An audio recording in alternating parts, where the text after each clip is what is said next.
Hello, sleepy history listeners, and welcome to tonight's episode. Settle in, get comfortable, and let the gentle rhythm of a forgotten world lull you into a state of deep, peaceful fascination. Tonight, we're not just exploring a historical event. We're stepping into a realm of dark secrets, forbidden desires, and a scandalous society that existed just beneath the surface of 18th century England. Tell us in the comments where you're watching from and what time it is for you. If you enjoy the content, please drop a like, subscribe, and share it with someone who needs to hear this or is having trouble falling asleep. Have you ever wondered what truly happens when the most powerful men in an entire nation gather behind closed doors, away from the prying eyes of the public and the suffocating constraints of polite society? What if they didn't just meet to discuss politics, but to indulge in practices that would utterly shatter their reputations? What secrets would you uncover if you could peer through the shadows of history's most notorious and scandalous gatherings? Tonight, I'm going to take you on a journey into a world that the polite society of the 18th century desperately tried to forget, a world where aristocrats and politicians shed their public masks and indulged in rituals so shocking that even whispering about them could lead to social ruin and political downfall. This isn't just another story about wealthy men behaving badly. This is the untold truth about England's most infamous secret society. It was a place where immense political power mixed with unholy pleasure, and where the line between satire and sacrilege was not just blurred, but erased entirely. What I'm about to reveal will forever change how you see 18th century England, because beneath the powdered wigs and the rigid social etiquette, beneath the grand estates and the serious parliamentary debates, there existed a hidden brotherhood that mocked everything their world held sacred. They went by many names, but history remembers them by one name that still sends a shiver down the spine of anyone who truly understands what went on in those flickering, candlelit chambers, the Hellfire Club. But here's what makes this story so absolutely fascinating. These weren't just wealthy degenerates playing dress-up in robes. These were the very men who shaped nations, who held the future of empires in their hands. Think about it. We're talking about cabinet ministers, members of parliament, and influential lords who could topple governments with a whispered word. By day, they were the architects of British law and the very guardians of public order, presenting themselves as pillars of Christian virtue and moral authority. But by night, they descended into underground grottos, shedding their public roles to perform rituals that would make the devil himself blush. The man who orchestrated it all was Sir Francis Dashwood, a baronet whose public persona was so respectable and trustworthy that he was appointed Chancellor of the Exchequer, the chief financial minister of the country. This very man, the man who held the purse strings of the British Empire, created a sanctuary for the most depraved and liberating fantasies of England's elite, a place where immense political power and unbridled personal perversion danced together in the uncertain light of black candles. Dashwood was a paradox, a man who effortlessly navigated both the highest circles of government and the deepest, darkest corners of human desire. His public reputation was one of a clever, witty, and deeply patriotic nobleman, a man of letters and influence. But his private life was a masterclass in psychological duality, a meticulously crafted double existence that allowed him to explore ideas and actions that his public self would have condemned. The genius of Sir Francis Dashwood. Picture this scene with me for a moment. The year is 1755. The world above is one of strict social hierarchy and Christian piety, a place of rigid rules and carefully policed morality. But deep beneath the rolling hills of Buckinghamshire, in chambers carved from solid chalk, a different world entirely existed. Wealthy gentlemen, often draped in hooded robes, gathered around tables laden with forbidden delicacies and oceans of wine. The air was thick with the heady scent of incense, a deliberate and sacrilegious echo of a church, and shadows danced wildly on the ancient hand-carved walls. In the centre of it all were ceremonies that were a deliberate, systematic mockery of the very foundations of Christian England. This wasn't just rebellion. This was a revolution wrapped in ritual and politics disguised as pleasure. It was a complete and total subversion of the established order, a A silent war waged from the shadows. What happened in those underground chambers wasn't merely about shocking society or indulging base appetites. It was about something far more dangerous to the established powers. These men were experimenting with the very ideas that would reshape the world. They explored religious skepticism that directly challenged the divine right of kings, a concept that underpinned all political authority at the time. They debated political philosophies that questioned the very structure of government and the rights of the governed. And perhaps most daringly, they embraced a form of sexual liberation that defied centuries of moral teaching and puritanical repression. They weren't just breaking rules, they were rewriting them entirely. They were tearing down the intellectual and spiritual foundations of their society and seeing what new structures they could build in the rubble. The genius of Sir Francis Dashwood lay not just in his ability to gather these incredibly powerful men together, but in how he meticulously created an environment where they could explore their darkest impulses and most dangerous ideas without any real consequence. He understood, on a level that was almost prescient, that true power comes from shared secrets, from mutual vulnerability, and from creating bonds that transcend normal social boundaries. Every member of his inner circle held devastating, reputation-shattering secrets about every other member. This shared transgression, this mutual burden of unholy knowledge, created a bond that no legal document or business contract could ever replicate.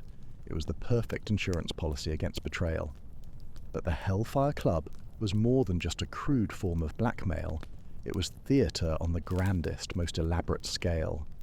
Dashwood transformed abandoned religious sites into elaborate stages for performances that blurred the line between reality and fantasy. Members didn't just attend meetings, they became characters in an ongoing drama where they could safely explore ideas and desires that would have utterly destroyed them in the outside world. This was the true psychological masterstroke. The psychology of power and place. Think about the psychological brilliance of this approach. These were men who spent their days and nights constrained by rigid social expectations. They were actors on the great public stage of 18th century life, with every word they spoke and every action they took carefully measured for its political impact. The club offered them a space to be completely authentic, to express thoughts and desires they could never voice elsewhere. It was a kind of therapy disguised as debauchery, and a radical new philosophy hidden behind the veil of blasphemy. The catharsis must have been immense. The location itself was chosen with a surgeon's precision for maximum psychological impact.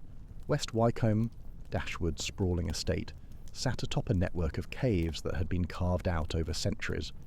These weren't natural formations, they were man-made labyrinths that stretched deep into the earth, creating a literal underworld where normal rules didn't apply. The symbolism was perfect and deliberate. Above ground, the members maintained their respectable facades and public personas. Below ground, they could descend into their true, uninhibited selves. It was a journey into the self as much as it was a journey into the earth. Dashwood spent years and a considerable fortune preparing these caves, transforming them from simple chalk mines into an elaborate temple complex designed to mimic the ancient grottos of Greek and Roman mythology. He created chambers for different purposes, private meditation rooms where members could contemplate forbidden texts and radical philosophies, communal halls where they gathered for their infamous, often grotesque banquets, and at the very heart of the complex, a sanctum sanctorum where the most secret rituals took place, ceremonies so shocking that even now, centuries later, historians debate what actually happened behind those carved stone doors. The transformation of these caves tells us everything we need to know about Dashwood's vision. This wasn't a casual gathering of like-minded individuals. This was an institution, a physical space designed to last and to serve multiple generations of England's elite. Every detail was carefully planned, from the classical statues that lined the corridors to the elaborate ventilation system that kept the air breathable deep underground. Dashwood wasn't just creating a club, he was building a legacy, an alternative society for the ruling class. The membership and its unseen influence, and what a legacy it became. The membership of the Hellfire Club reads like a who's who of 18th century power, influence and intellectual rebellion. We have John Wilkes, the radical politician whose battles for press freedom and against arbitrary arrest would later influence the American Constitution. Wilkes was a master of political satire and a fearless challenger of governmental authority. His participation in the club provided him with a safe space to hone his radical ideas and forge the alliances he would need for his public battles. There was the Earl of Sandwich, John Montague, a man notorious for both his political cunning and his personal excesses, who famously invented the sandwich so he could eat at the gambling table without interruption. His political machinations shaped British foreign policy for decades, and his presence in the club provided a conduit for the darkest secrets of the British government to be discussed and, perhaps, exploited. And yes, even Benjamin Franklin. That's right, the great American statesman, inventor, and a founding father of the United States. His presence in the club is a fascinating and often overlooked detail that reveals deep philosophical connections between the American Revolution and these secret English gatherings that historians are only now beginning to understand.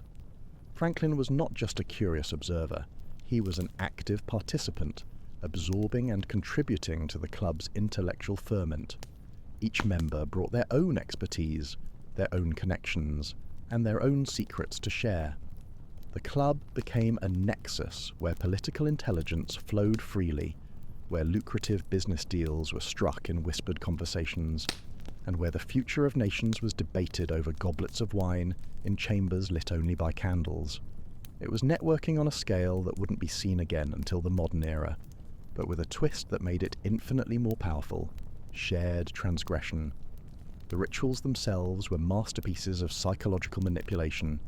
Dashwood understood that human beings are fundamentally tribal creatures, and that we bond most strongly through shared experiences that set us apart from others. By creating ceremonies that were simultaneously thrilling and terrifying, sacred and profane, he forged connections between members that transcended normal social boundaries. These weren't just friends or business associates. They were brothers in the truest sense, bound together by experiences they could never share with anyone else, creating a loyalty that was both fierce and absolute. The club served as a laboratory for ideas that were reshaping the world. The Enlightenment wasn't just an intellectual movement confined to dusty libraries. It was a revolution in human consciousness, and that revolution needed spaces where dangerous thoughts could be safely explored. The Hellfire Club provided exactly that space. Religious skepticism, political radicalism, sexual liberation, economic innovation. These weren't just abstract philosophical concepts to the members. They were lived experiences, ideas tested in the crucible of ritual and refined through years of secretive practice. When these men returned to their public lives, they carried with them insights that would reshape everything from parliamentary procedure to colonial policy. The club's influence extended far beyond England's borders. Members travelled throughout Europe and the American colonies, carrying with them networks of connection and influence that spanned continents. The ideas debated in those underground chambers would eventually surface in the salons of Paris, the coffee houses of Boston, and the halls of the Continental Congress. The American Revolution, the French Revolution, the birth of modern democracy itself, all bear the subtle fingerprints of conversations that began in the depths of West Wycomb's caves. The role of women and the spectre of blasphemy. And what of the women? While later, more sensational accounts often depicted the presence of women as crude prostitution, the reality was likely far more complex and interesting. These women, many of them educated courtesans or actresses, were not merely passive participants. They were carefully chosen for their intelligence, discretion, and wit. They brought their own perspectives to the club's intellectual and social dynamics, enriching the conversation and providing an escape from the rigid gender roles of the era. Their presence adds another fascinating layer to the club's psychological landscape. They were insiders, privy to secrets that the most respectable wives and mothers could never know. The religious mockery that gave the club much of its notoriety was perhaps the most psychologically complex and dangerous aspect of their activities. On the surface, the black masses and inverted Christian rituals appear to be simple blasphemy, the wealthy thumbing their noses at conventional morality. But the reality was far more sophisticated, and, to the established order, far more dangerous. Christianity in 18th century England wasn't just a religious system, it was the very ideological foundation that justified the entire social and political structure. The divine right of kings, the moral authority of the aristocracy, the obligation of the poor to accept their station in life. All of these concepts depended on the acceptance of Christian doctrine as literal truth. By systematically mocking and inverting these beliefs, club members weren't just being irreverent, they were engaging in a form of ideological warfare that struck at the very heart of their society's power structure. The psychological liberation that came from this religious rebellion was profound. Men who had spent their entire lives constrained by Christian moral teaching suddenly found themselves free to explore ideas and behaviors that had been forbidden since childhood. Legacy, myth, and reality. And yet, for all their influence, the members maintained absolute discretion about their activities. The club operated for decades without a single significant leak, without a single member breaking the code of silence that protected them all. This wasn't just loyalty, it was survival. Every member understood that exposure would mean not just personal ruin, but the collapse of networks that had taken decades to build. The secrecy was maintained through a combination of mutual vulnerability and genuine affection. These men didn't just share secrets, they shared experiences that created deep emotional bonds. They laughed together, debated together, and explored the boundaries of human experience together. The club became a second family, one that in many ways was more important to them than their biological families. But secrecy came at a cost. The very discretion that protected the club also limited its direct, verifiable influence on history. We can trace connections, identify members, and piece together fragments of their activities, but the full extent of their impact remains hidden in the shadows, a mystery that will likely never be fully solved. How many political decisions were influenced by conversations that took place in those underground chambers? How many historical events were shaped by alliances forged in the flickering candlelight of the Hellfire Club's rituals? The psychological toll of maintaining such an elaborate deception was enormous. These were men living double lives on a scale that's difficult to imagine today. By day, they were respected members of society. By night, they descended into a world where everything they publicly stood for was turned upside down. This constant shifting between personas created a unique form of cognitive flexibility. Club members became masters of adaptation, able to navigate complex social situations with an ease that their contemporaries found almost supernatural. They could speak the language of religious devotion to bishops in the morning and debate atheistic philosophy with fellow members in the evening. This duality shaped their approach to power in ways that historians are only beginning to understand. The Hellfire Club was more than just a secret society. It was a psychological experiment on a grand scale, a crucible where the men who shaped an empire learned to navigate the complex terrain of their own hidden desires and secret fears. The secrets they kept weren't just about debauchery. They were about the true nature of power and how it's built on a foundation of shared vulnerability and unbreakable bonds. Their legacy is not just in the sensational stories, but in the subtle, unseen ways they influence the course of history, one secret at a time. And as the sun sets and the world grows quiet, we are left to wonder just how much of our modern world was born in the shadows of the Hellfire Club. Good night, and sweet dreams. Hey there, fellow time travelers and nocturnal adventurers. Tonight, we're doing something utterly wild. We're not just peeking into the past, we're plunging headfirst into it. What would it be like if you suddenly woke up as a German soldier in World War I? I mean, this stuff wasn't just intense, it was like medieval torture meets industrial slaughterhouse intense. Oh, and if you're enjoying these little historical escapades, a little digital high five, that's a like or subscribe, would be super appreciated. I'm genuinely curious where you're all listening from, so drop a comment with your location and what time it is there. It always blows my mind how people are falling asleep to this all over the world. Right, enough chit-chat. Find that cozy spot. Take a nice, slow, fortifying breath and just let your body sink into whatever glorious softness you're currently occupying. We're heading back to August 1914, and trust me, you're going to be real grateful for that mattress by the time we're done. Welcome to the Kaiser's Army. Hope you like wool and wheat coffee. So, congratulations.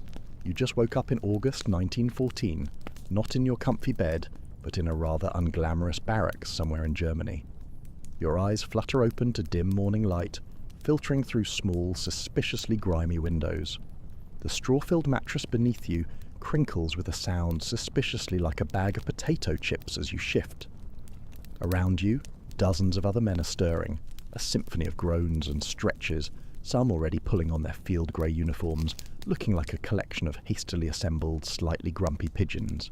Your nostrils fill with the distinct aroma of wool uniforms, stiff leather boots, and the ode to too many men packed into too small a space. Somewhere, a hopeful soul is brewing coffee.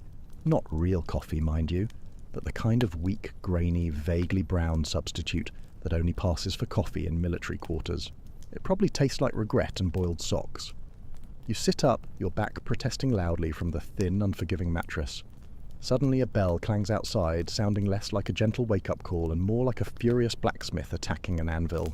Everyone's moving faster, a chaotic flurry of limbs and fabric. You're swept up in it, your body moving with an uncanny, unsettling familiarity, like you've done this 1,000 times. Schnell, schnell, someone shouts. Quick, quick! And just like that, you're dressed in a scratchy wool uniform, what they call field grey, but it's more like a greenish grey that quickly fades to a duller, sadder shade after one too many washes. The boots are stiff leather, yet surprisingly, they're already worn in the right places for your feet. That's weird, right? Like they've been yours for months, even though your brain is screaming, "Who am I and why do I smell like a damp sheep?" The jacket buttons up tight around your neck with shiny silver buttons that you instinctively know not to polish too brightly. Don't want to make yourself a shimmering target, do we? You slap a simple field cap on your head. No fancy spiked helmet yet, that's for later, for when you're feeling really intimidating. And somehow you just know. You know, in your gut, in your bones, that war has just been declared. The air crackles with an almost dizzying excitement. Everyone's talking about being home by Christmas, maybe even by Thanksgiving if they're feeling ambitious. We'll march through Belgium, knock out France real quick, then deal with Russia. Simple plan. It's like they're planning a particularly aggressive holiday itinerary. You, this new you, have trained for this. Every able-bodied German man has. Basically, you're part of the Kaiser's army now. Not exactly by choice, mind you. In Germany, military service has been compulsory for men since forever. 2 or 3 years of active service starting at age 20. But here's the truly bizarre thing. Almost nobody here is complaining. It's 1914, and the whole country is swept up in a fever pitch of patriotic fervour. "We'll be in Paris in a month," bellows the guy beside you, who you somehow know is named Heinrich. He's grinning, a wide, enthusiastic, slightly terrifying grin, as he straps on his gear. "The French will run at the first sight of us." You nod, a knot forming in your gut. Maybe it's the fact that you, the real you, know exactly how this all turns out, all 4 long, bloody years of it. Or maybe it's just breakfast, a chunk of dark bread that looks like it was baked from sawdust, and that coffee substitute that genuinely tastes like dirt. Delicious. The Great March West. Hope, naivete, and a whole lot of dust. Outside, thousands of men are gathering, a grey-green tide ready to roll. Your equipment feels heavy but familiar, like an old, uncomfortable friend. You've got this leather belt around your waist, with pouches bulging with 120 rounds for your Mauser rifle. A bread bag hangs at your side, holding your meagre personal items and rations. Probably more sawdust bread. Your canteen, filled with lukewarm water, rattles against it. At your hip is a bayonet, a brutal, pointy thing, thicker and more menacing than the British equivalent. The rifle itself, the Gewehr 98, feels solid in your hands. Long, accurate, but you instinctively know it'll be awkward as heck in tight spaces. 5 rounds in the chamber. You've drilled with it hundreds of times, your body remembers the movements even if your mind is still doing a frantic inventory of your past life. The morning is bright and warm, a perfect summer's day in Germany. People line the streets as your regiment marches toward the train station. Girls throw flowers, probably thinking they're sending off heroes to a quick, glorious victory.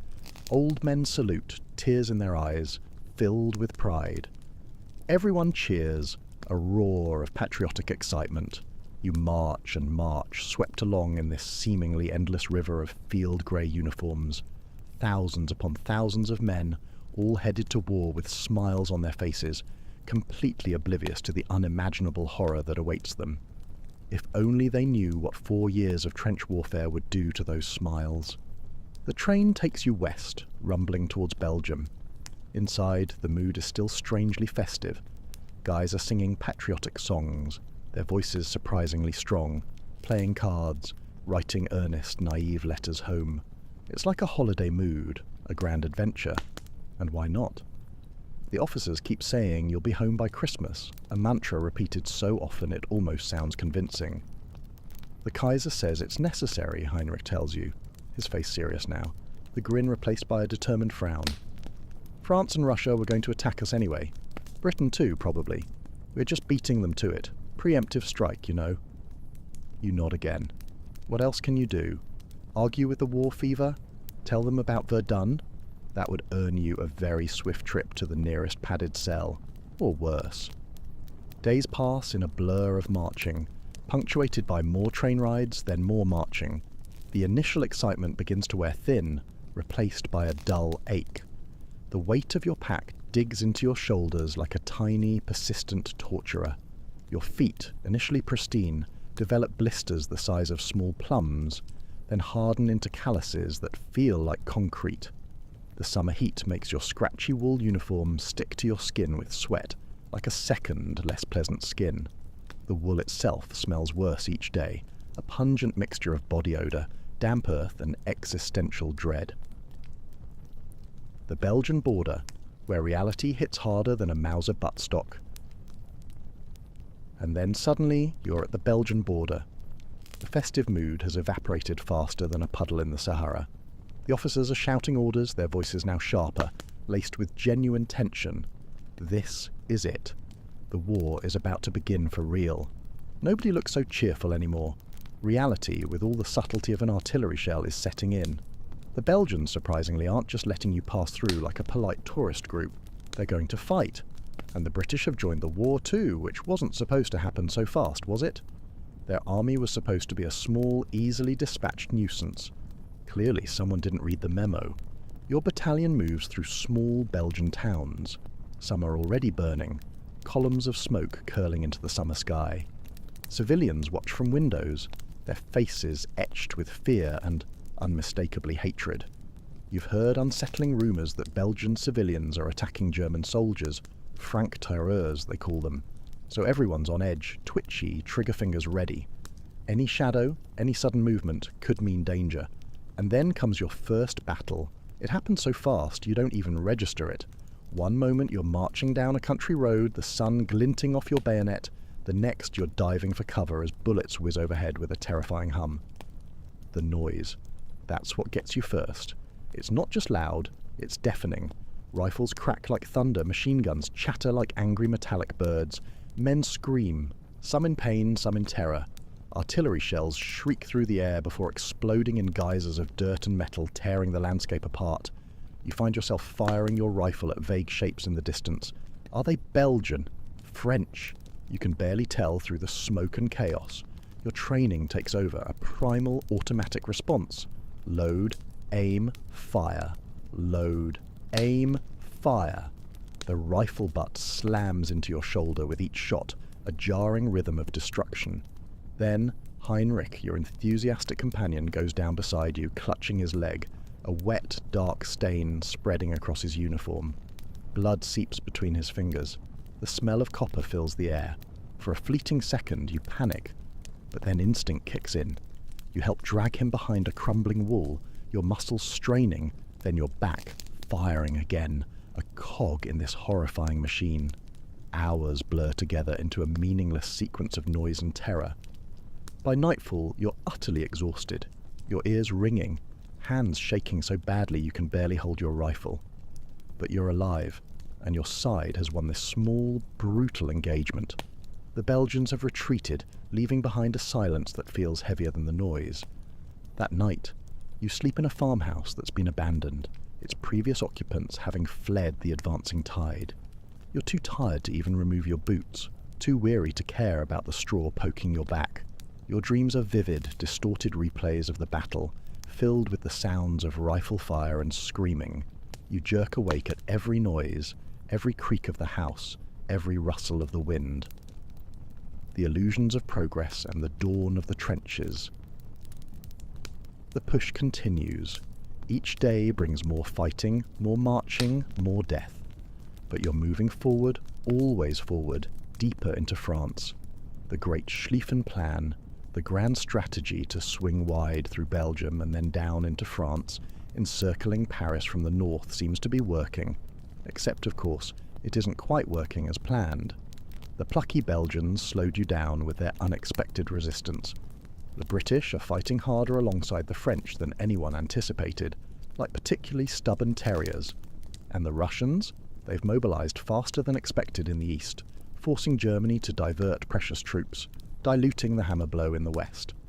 By early September, you're utterly exhausted. Your unit has been marching and fighting for a month straight. Your uniform, once merely field grey, is now a caked, filthy, malodorous testament to grime and sweat. Your body is thin from inconsistent meals, your face gaunt, shadowed, but you've made it close to Paris. Victory seems tantalizingly within reach, just beyond the next muddy field. Then the order comes. The word echoes through the lines, unthinkable, demoralizing, retreat. The French and British have counterattacked at the Marne River, a desperate last-ditch effort. The German advance, once an unstoppable tide, has been stopped, ground to a halt. You fall back with the rest of your unit, confused and utterly demoralized. This wasn't supposed to happen. Paris was almost within reach. Now, you're digging in, north of the Aisne River, frantically creating defensive positions. And that, dear listener, is how it truly begins. The trenches. At first, they're just shallow scrapes in the dirt, hastily dug ditches, places to take cover from enemy fire. But as days turn into weeks, and weeks into months, they grow deeper, more complex, like an insidious network of subterranean mole tunnels. By October, you're no longer just taking cover. You're living in a trench. The autumn rains have started, turning the trench floors into a thick, viscous mud that sucks at your boots with every step. You slosh through water that sometimes reaches your knees, a cold, miserable embrace. Your feet are constantly wet, the skin starting to rot away. Trench foot, they call it, a delightful condition that can lead to gangrene and amputation. But here's the thing about German trenches. They're generally better built than the Allied ones. The Germans, ever practical, are planning to stay on the defensive now, holding what they've gained in Belgium and northern France, while dealing with the unexpected headache of Russia in the east. So, your officers have you digging deeper, reinforcing the walls with timber and sandbags. In some places, they even use concrete, a true luxury. The trenches are dug in a meticulous zigzag pattern, a defensive maze designed to limit the damage from shell explosions. You help build dugouts into the sides of the trenches, underground rooms where you can shelter from artillery bombardments. Unlike the British dugouts, which are usually just a few feet deep and offer little protection, the German ones go down 12 feet or more, sometimes with multiple levels connected by crude wooden stairs. It's hard, back-breaking work, but it gives you something to do, something to focus on beyond the constant threat of death. And when it's finished, you have relatively safe places to sleep, eat, and even relax a bit. Some dugouts, eventually, get electric lights powered by generators somewhere behind the lines. Absolute luxury compared to what the British and French have to contend with. The soul-crushing routine of trench life, rats, lice, and the smell of despair. The routine of trench life quickly becomes your new normal, a monotonous cycle of survival. You stand watch at dawn and dusk when attacks are most likely. You work on strengthening the trenches during the day, endlessly shoring up collapsing walls, pumping out water, checking and cleaning your rifle for the 100th time. At night, You send out patrols to scout no man's land, that desolate, shell-blasted strip of ground between the opposing trench lines, or to raid enemy trenches, hoping to capture a prisoner for intelligence. Food is decent enough at first. Dark bread, sausage, sometimes even fresh meat, potatoes and vegetables, coffee, or at least that terrible substitute, and beer, occasionally, if you're lucky. Each day you get 2 cigars or cigarettes, small smoky comforts in a world devoid of pleasure. But the boredom, that's almost worse than the fear. Hours and hours of nothing happening, just the endless waiting. You write letters home, play cards with the other men, clean your rifle for the 1000th time, polish your boots even though they'll be covered in mud again in 5 minutes. And then there are the rats. Oh, the rats. Massive things, fat and bold, grown plump from feeding on the corpses in no man's land. They scurry through the trenches at night, unafraid, so bold they'll run across your body while you're trying to sleep, their tiny claws like icy needles. And the lice. Tiny, insidious creatures infesting your uniform, biting incessantly, driving you mad. You can feel them crawling on your skin, a constant maddening itch that never ever stops. The smell. Ah, the smell. It's something else entirely. A putrid, pervasive stench of mud, human waste, unwashed bodies, rotting food, and, most sickeningly, the sweet, cloying odour of corpses decomposing just outside the trench, or even buried beneath your feet. You stop noticing it after a while, surprisingly. Your nose, a loyal but weary servant, adjusts to the constant assault. Winter comes, bringing with it freezing temperatures. The mud turns to solid ice, then thaws back into viscous mud, then freezes again. Your feet are never warm, no matter how many layers of soggy wool you wrap them in.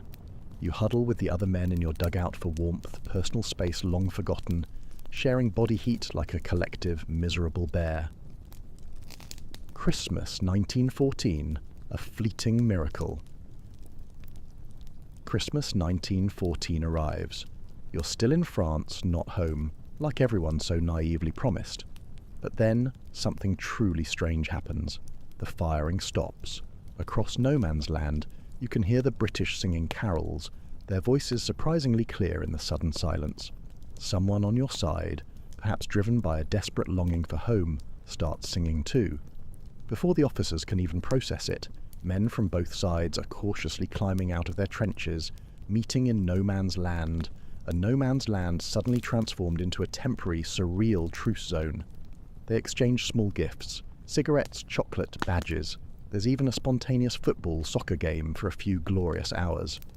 For a brief, incredible moment, there's no war, just men who want to be home, finding a fleeting moment of peace and shared humanity. But it doesn't last. The officers, horrified by this breach of military protocol, quickly put an end to it. The war, cold and brutal, resumes. The momentary truce becomes a wistful, almost unbelievable memory. New horrors and the grind of years. The uniform changes. So does your soul.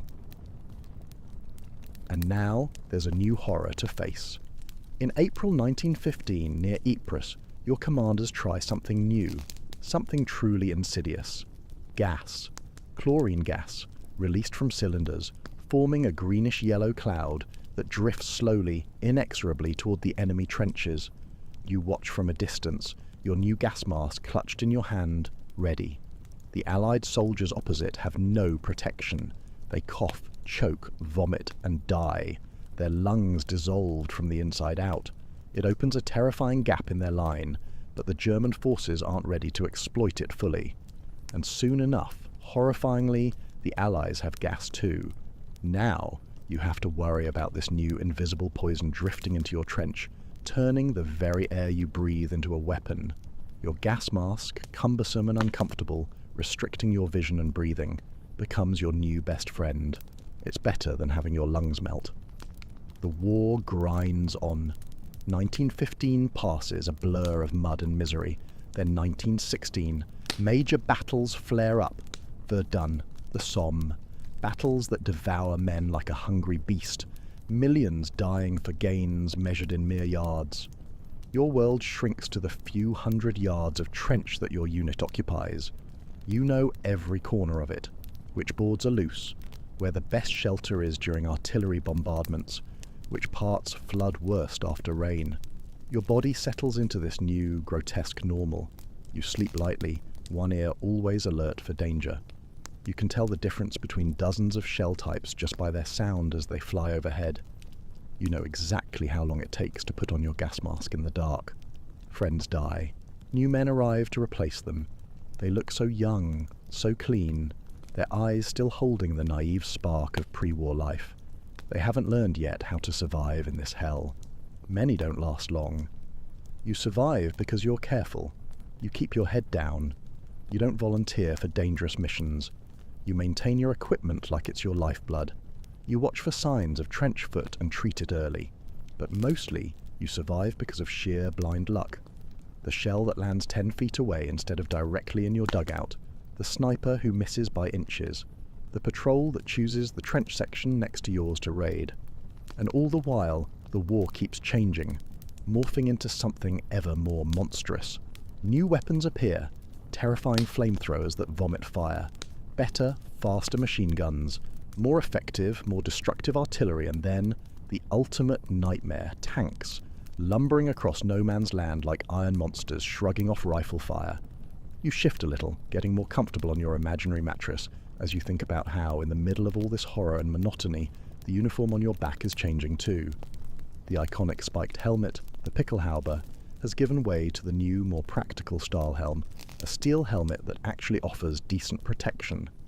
Your blue uniform, a relic of earlier wars, has been replaced entirely by field grey. Equipment evolves, adapting to the brutal realities of this new kind of warfare. 1917, the veteran's reality, life underground. By 1917, the war has transformed everything. You've been in the trenches for so long now that civilian life feels like a distant, hazy dream, like a faded photograph. The man you were before the war, he's gone. Replaced by this hollow-eyed veteran who flinches at loud noises, instinctively hits the dirt at the sound of a distant whistle, and can sleep through artillery bombardments that would make a normal person weep in terror. Your trench has become more sophisticated over time. What started as a simple ditch is now an engineering marvel, 12 feet deep in places, reinforced with timber and concrete.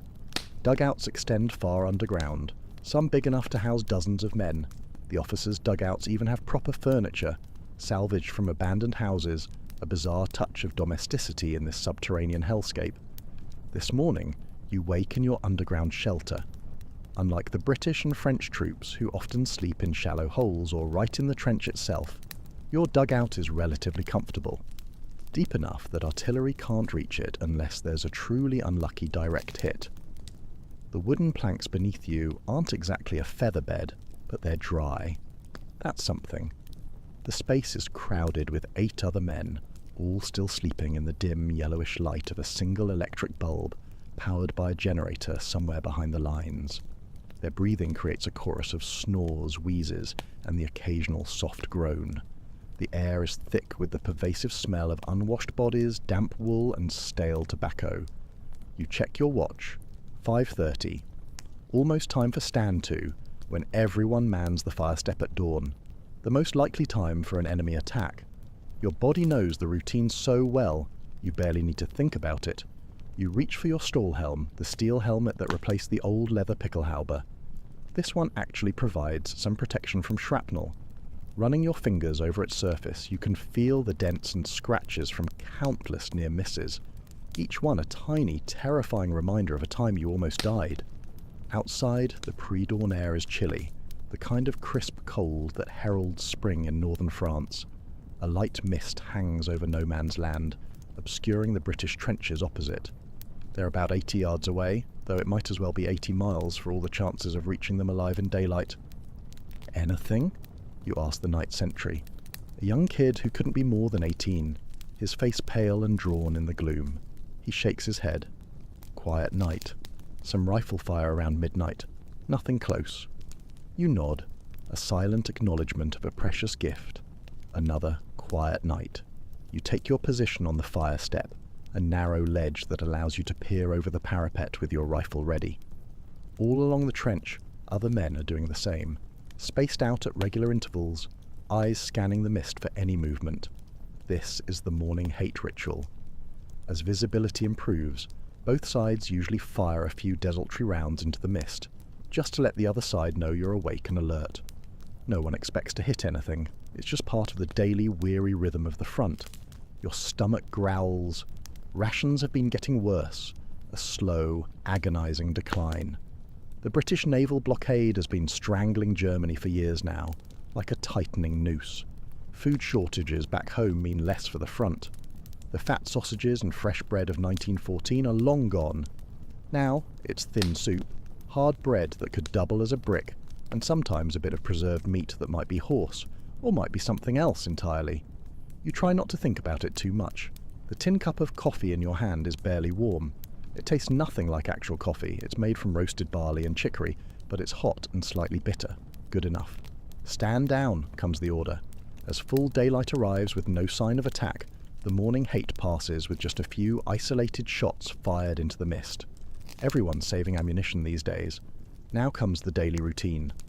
Some men will sleep, taking advantage of the relative quiet of daylight hours. Others will perform the endless maintenance tasks, repairing damaged sections of trench, pumping out water, endlessly checking and cleaning weapons. You've been assigned to a working party today. That means leaving the relative safety of the trench to string barbed wire in no man's land tonight. A dangerous job, but not until after dark. Letter home and the scent of death. For now, you have time to write a letter home. Settling on an ammunition box in a quiet corner of the trench, you pull out a pencil and stubbornly clean paper. What to tell your family? Certainly not the truth. The censors would cut it out anyway.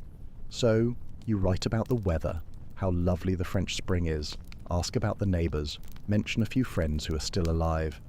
You carefully avoid mentioning the ones who aren't. Post going out today? Asked Heinrich, who somehow, miraculously, survived that leg wound 3 years ago. He walks with a pronounced limp now, but stubbornly refused to accept a discharge.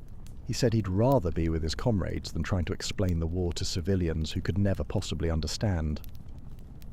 That's what I heard, you say, folding the letter carefully. Though, who knows when it'll actually reach home.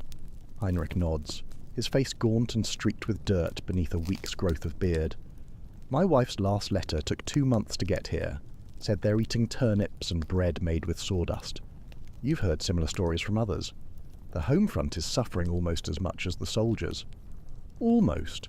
The day drags on. You clean your rifle, check your gas mask, eat a meagre midday meal of soup and hard bread. The soup has a few chunks of mystery meat and some unidentified vegetables floating in it. Better than nothing. In the afternoon you try to nap, knowing you'll be up all night with a wire-laying detail. Sleep comes fitfully, even in the relative safety of the dugout.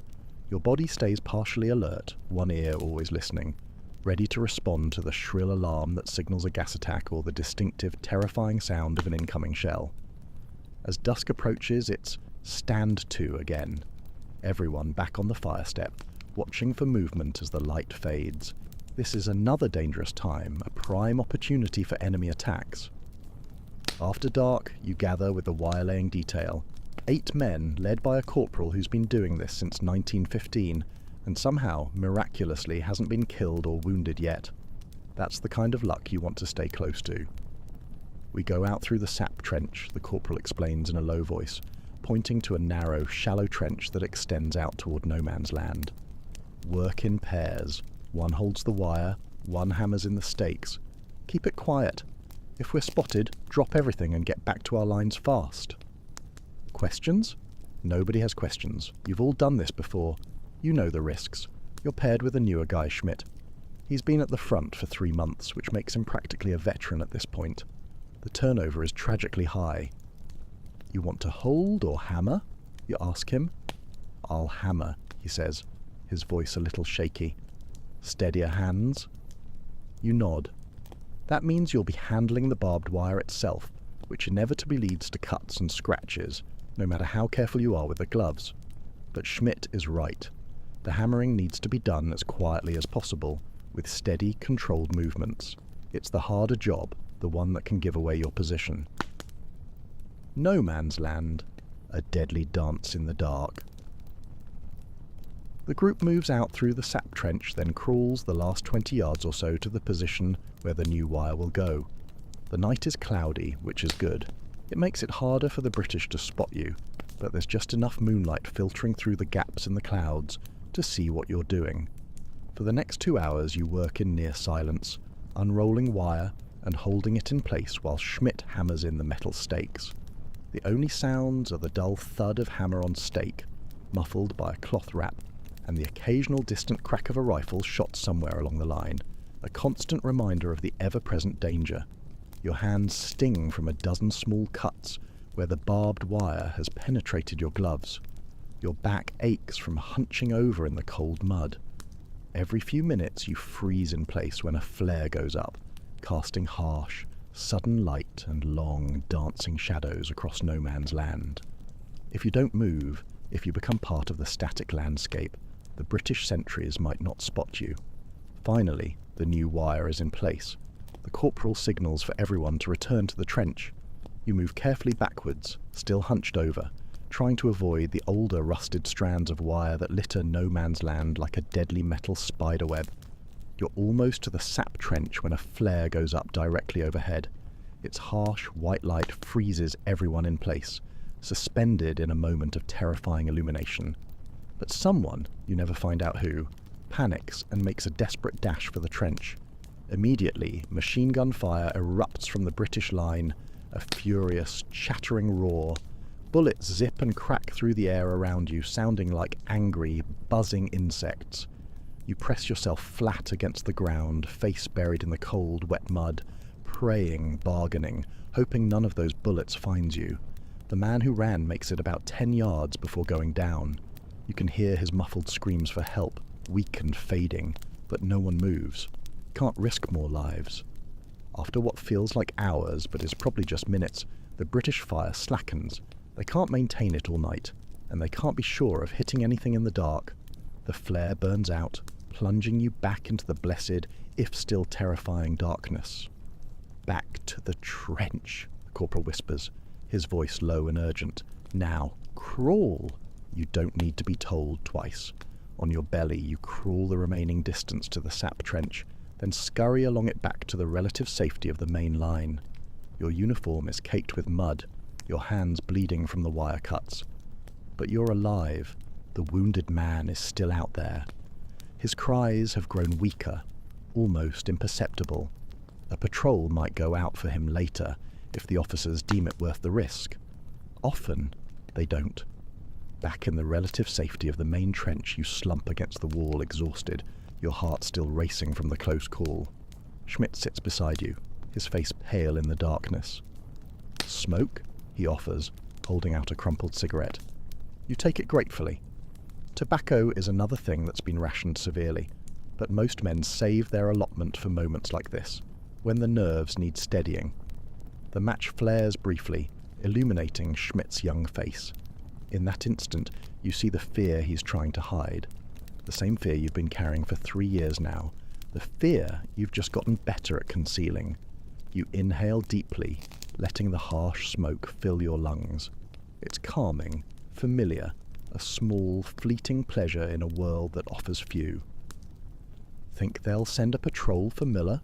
Schmidt asks quietly, naming the man who was hit. You shrug. "Depends if they think he's still alive, and how busy the Tommies are tonight." Schmidt nods, understanding the harsh calculus of the front. No use risking more lives for a man who's probably already dead, or who will die before you can get him back to the aid station. The rest of the night passes in the usual routine. You clean yourself up as best you can, bandage the worst of the cuts on your hands, eat a cold ration of bread and some preserved meat from your bread bag.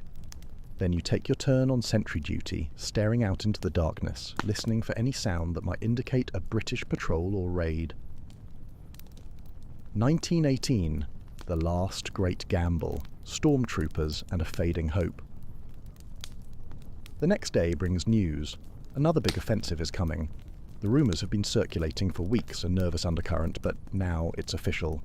The spring offensive of 1918, Germany's last great push to win the war before American troops, fresh and seemingly endless, arrive in large numbers. The plan sounds ambitious, daring. Break through the British lines, drive to the Channel ports, cut off their supply lines, end the war before the Americans can make a difference. But you've heard big plans before. The Schlieffen Plan in 1914, the attack on Verdun in 1916 that was supposed to bleed France white. None of them delivered the promised victory. Still, there's a different feeling this time. Units from the Eastern Front are arriving daily, freed up by Russia's chaotic exit from the war. New tactics have been developed. Stormtroopers, special assault troops, have been training for months in new, frightening methods of attack. For the first time in years, there's a flicker of possibility. Maybe, just maybe, this war can still be won. The preparations are intense. Training in the new infiltration tactics, stockpiling ammunition and supplies, bringing up artillery, all done as secretly as possible to maintain the element of surprise.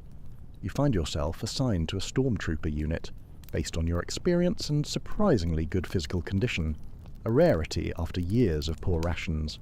The training is different from anything you've done before. Instead of mass attacks across no man's land into machine gun fire, you'll be moving in small, agile groups, bypassing strong points, pushing deep into enemy territory. The weapons are different too. More machine guns, many of them lighter models that can be carried by 1 or 2 men. Flamethrowers, the new MP-18 submachine guns, automatic weapons perfect for trench clearing, and plenty of grenades, both the stick type and the egg-shaped models. The training is exhausting, brutal, but it's also the most interesting thing you've done in years. It feels good to be moving, to be active, instead of just sitting in a trench waiting for shells to fall. And there's better food, at least temporarily. The army is making sure the assault troops are well fed. Meat appears in the stew again. There's even real coffee occasionally, a luxury you'd almost forgotten existed. As the offensive draws closer, tension builds to a fever pitch. Everyone knows this is Germany's last best chance. The British and French are exhausted too, their armies depleted by years of grinding warfare. But the Americans are coming. Fresh troops, vast industrial capacity, seemingly limitless resources. It has to be now or never. The night before the attack, you try to sleep but can't. No one can.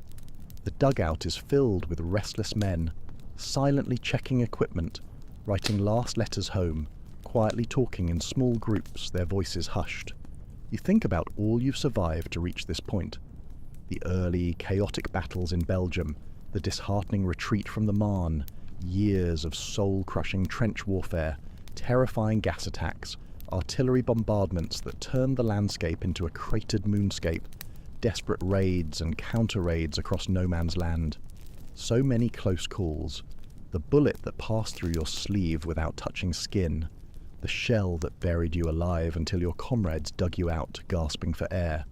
The gas attack where your mask leaked slightly, leaving you coughing blood for days, but still alive when others around you died. And now, it all comes down to this. One massive, desperate push to break the stalemate and finally, mercifully, end the war. Will you survive this too? The odds aren't good. The initial assault troops always suffer the heaviest casualties. But what choice do you have? Desert. You'd likely be caught and shot. And where would you go anyway? The enemy lines are just as dangerous, and home is hundreds of miles away across a war zone. Number. You'll do your duty, like you always have. Follow orders. Try to stay alive. That's all anyone can do in this absurd, monstrous war. Over the top, the final gambit. As dawn approaches, you gear up. The Stahlhelm sits heavy on your head, a familiar weight.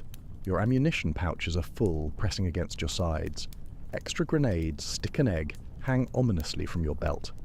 The MP-18 submachine gun is a comforting weight in your hands, far more effective for close combat in a trench than the old Mauser rifle. Your body feels tense, wired, but ready. 4 years of war have turned you into something you never expected to be. A professional soldier, honed by horror, skilled in the art of killing and surviving. Around you, thousands of other men are preparing in the same way.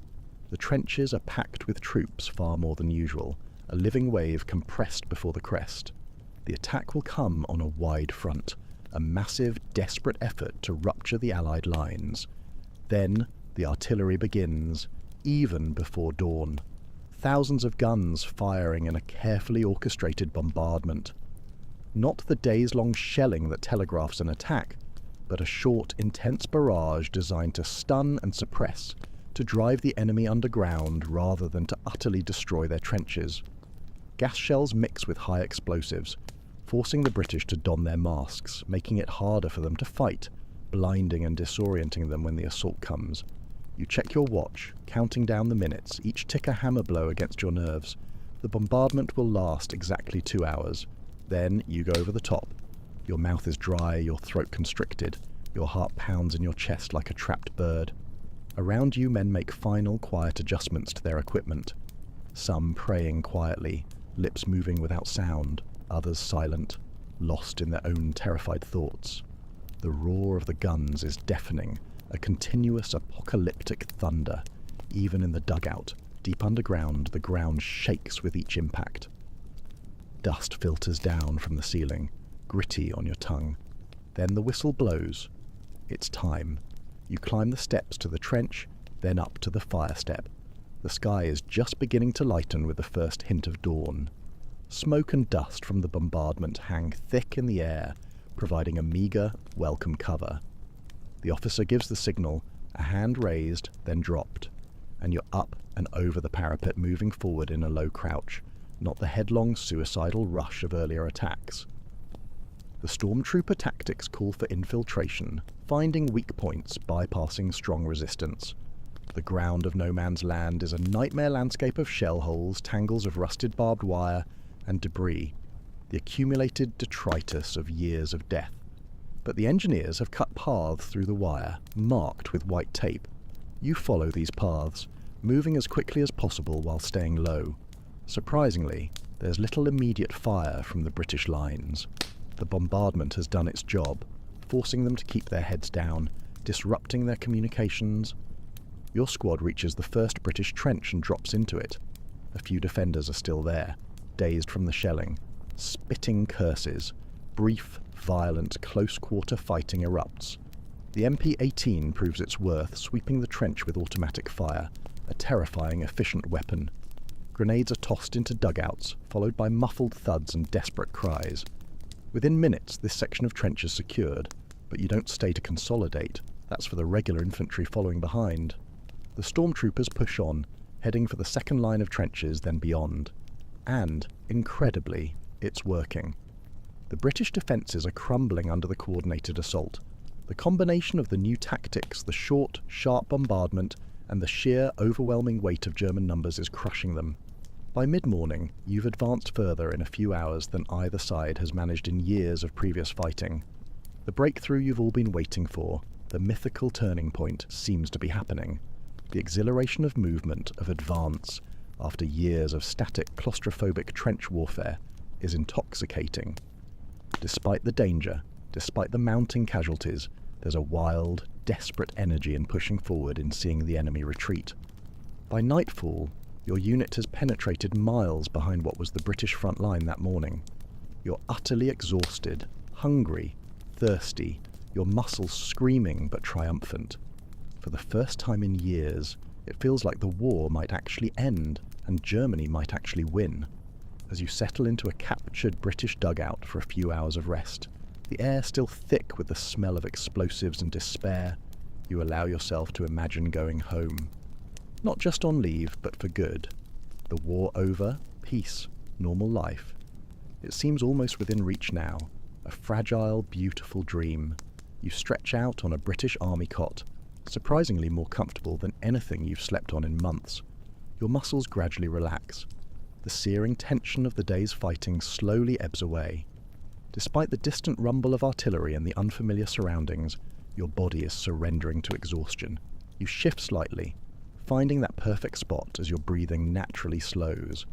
And just for a moment, a rare, precious moment, you allow yourself to hope that this offensive might really be the one that ends it all. The offensive stalls, the long retreat begins. The offensive continues for days, then weeks. The initial elation of that first breakthrough, that intoxicating taste of victory, slowly fades as the advance begins to slow, then sputter. The British and French are falling back, yes, but they're doing so in good order. They're not breaking, not collapsing as the High Command had predicted. And now the supply lines are becoming a crippling problem. Your stormtrooper unit has advanced so far, so fast, that the regular infantry and the vital supply wagons simply can't keep up. You're running desperately low on ammunition, food, even water. The countryside you're moving through has been utterly ravaged by years of war. There's little to forage, only desolation. "We've outrun our artillery," Heinrich says one evening, his voice hollow, as your squad settles into yet another abandoned farmhouse for the night. His face is gaunt, streaked with dirt and gunpowder, his eyes holding a familiar weariness. Can't advance without support. He's right. The momentum is visibly slowing. The British are bringing up reserves, fresh divisions, strengthening their lines. The easy, exhilarating gains of the first days are becoming agonizingly costly yards, won only with blood and sacrifice. And then there's something else, something new, something terrifying appearing on the battlefield in ever-increasing numbers. "Tanks," says Schmidt, who against all odds survived the initial assault with you. "More of them each day, and they're getting better at using them." The early British tanks were mechanical oddities, slow and unreliable, often getting stuck in the mud. But these new ones, these are faster, more powerful, and used in greater numbers, rolling across the shell-pocked landscape like iron monsters, spitting fire and defying rifle bullets. They're a demoralizing sight. The American troops are also beginning to arrive in significant numbers. Their fresh faces and seemingly endless supplies, a stark contrast to your own exhausted, depleted forces. You see them captured sometimes, well-fed, well-equipped, almost arrogant in their confidence. Their presence is a crushing weight on morale. The spring offensive, which began with such desperate hope, is slowly, inevitably grinding to a halt. The dreams of Paris by summer are fading, replaced by the grim reality of more fighting, more death, and a retreat that feels increasingly less like a tactical maneuver and more like a desperate rout. The war, you realize with a cold dread, is far from over, and for the first time you allow yourself to truly believe that Germany might not win. Quite the whirlwind tour through a very, very bad time to be alive, right? I imagine you're feeling extra grateful for that mattress now, and perhaps a hot cup of actual coffee. What part of this grim little adventure would you least like to experience in real life? Hey everyone, tonight we're putting on our stiffest collars and diving headfirst into the lace-trimmed, hypocritical and truly unhinged boudoir of Victorian Britain. We're talking about the most bizarre, creative, and sometimes accidentally hilarious sexual practices of the Victorian era. Forget everything you learned in high school. This isn't just about candlelight romance and fainting couches. It's a world of secret societies, coded handkerchiefs, questionable furniture, and medical professionals who thought everything from hiccups to heartbreak could be fixed with a well-timed massage. Before we tuck ourselves under a velvet throw and whisper forbidden Latin, do me a favour, like the video and subscribe if you enjoy what I do here. Leave a comment telling me where you're listening from and what time it is, especially if it's after midnight and you're already considering applying some of the scandalous practices I'm about to tell you about on your partner. Now, dim the lights, turn on your fan for that gentle white noise, and get comfortable. Maybe cover your ankles, just in case a Victorian moralist is watching. Hysteria, the woman's catch-all diagnosis. Did Victorians really believe table legs were too sexy to be seen? What was up with all the fainting? Why did having a case of the vapours sometimes mean you'd just seen a man's wrist? What exactly was a marital aid and how did it involve clockwork? We'll get to all of it. Congratulations, you've just woken up in London, 1867. Your room smells faintly of lavender, mothballs and repression. Someone is judging you for existing. Just thinking about anything sexual was a scandal. They say the Victorian era was a time of progress, but if you were a woman feeling a bit emotional, progress meant being diagnosed with hysteria. The symptoms? everything from sadness to wanting a snack. The treatment, let's just say doctors got very, very hands-on, sometimes with mechanical assistance. Hysteria, in Victorian medical wisdom, was basically a catch-all for any behaviour that made women even slightly inconvenient to their husbands, employers, or society at large. Feeling weepy? Hysteria. Irritable? Hysteria. Want to travel? Big hysteria. Craving a pickle? Hysteria, obviously. Even enthusiasm for reading novels could land you a diagnosis. So, you have medical condition, and the cure is about to get extremely awkward.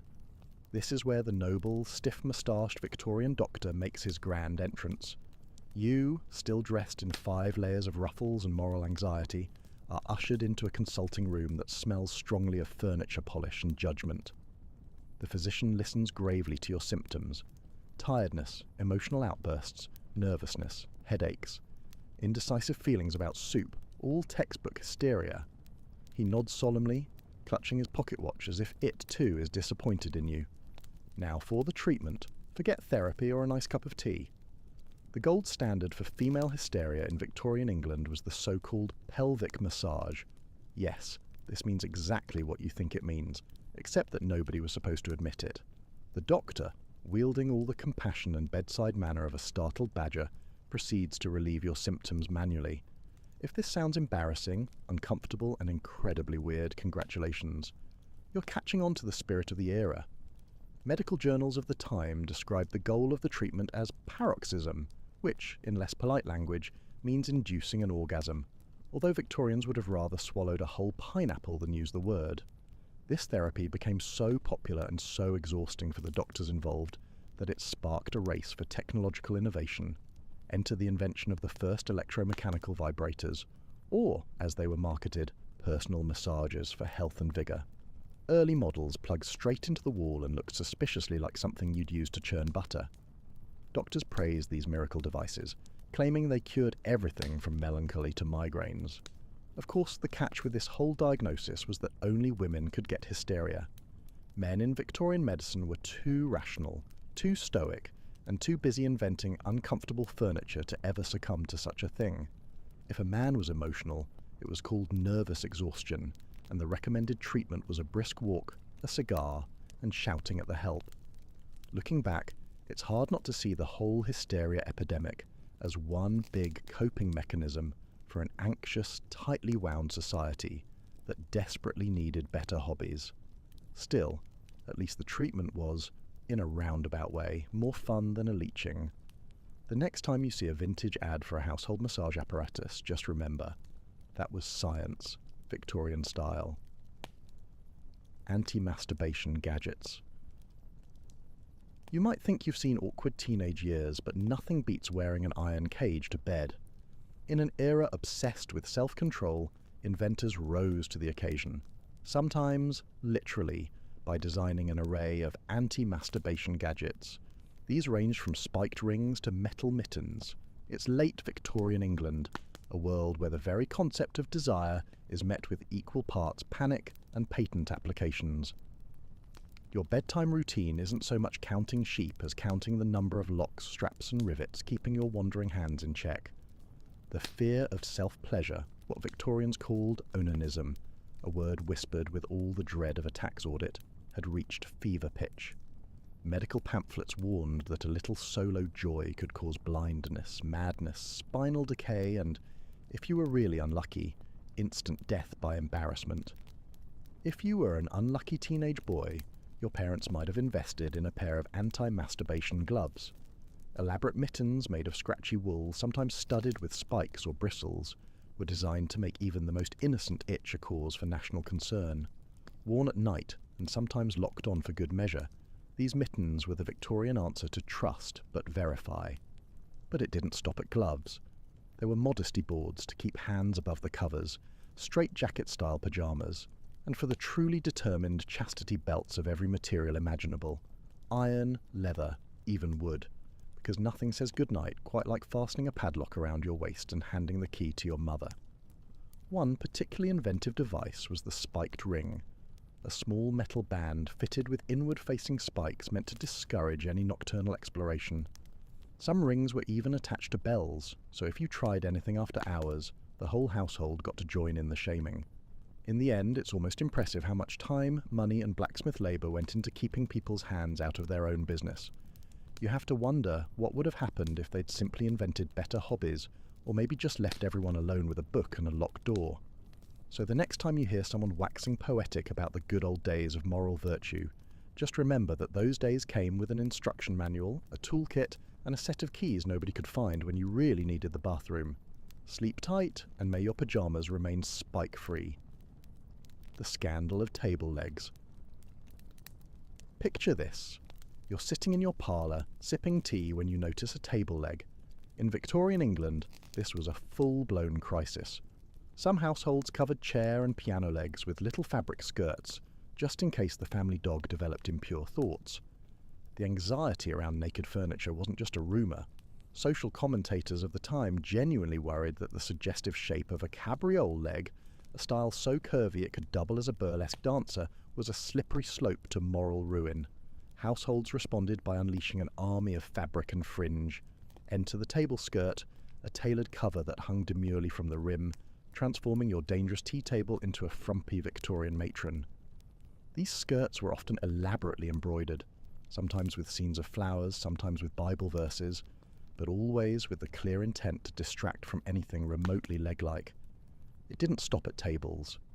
Chair legs, piano legs, even footstools fell under the rule of modesty. There was an unspoken hierarchy. The grander the curve, the thicker the skirt. Some truly committed hosts took things further, commissioning custom covers with extra ruffles or, in one famous case, little lace pantaloons that slipped over each leg. Yes, furniture with its own underpants. The truly hilarious twist. There's very little evidence that anyone was actually titillated by furniture. Most Victorians probably never gave it a second thought until etiquette manuals, clergy, and humorists made it an issue. But once the suggestion was out there, the war on scandalous furniture became a self-fulfilling prophecy. So the next time someone calls modern life overly sensitive or laughs at the latest fashion trend, remind them that our ancestors once put skirts on their furniture, just in case someone, somewhere, got the wrong idea. The chaperone, original third wheel. Imagine you're finally on a walk with your sweetheart. Now imagine their aunt is 5 paces behind, wielding a parasol and a death stare. Chaperones didn't just ruin the mood, they were the original social media, reporting every glance straight to your mother. Every moment alone with a member of the opposite sex was viewed as a gateway to disaster, or worse, to a ruined reputation. Enter the chaperone, equal parts sentry, censor and mobile gossip hotline, specialising in long silences and pointed throat clearing.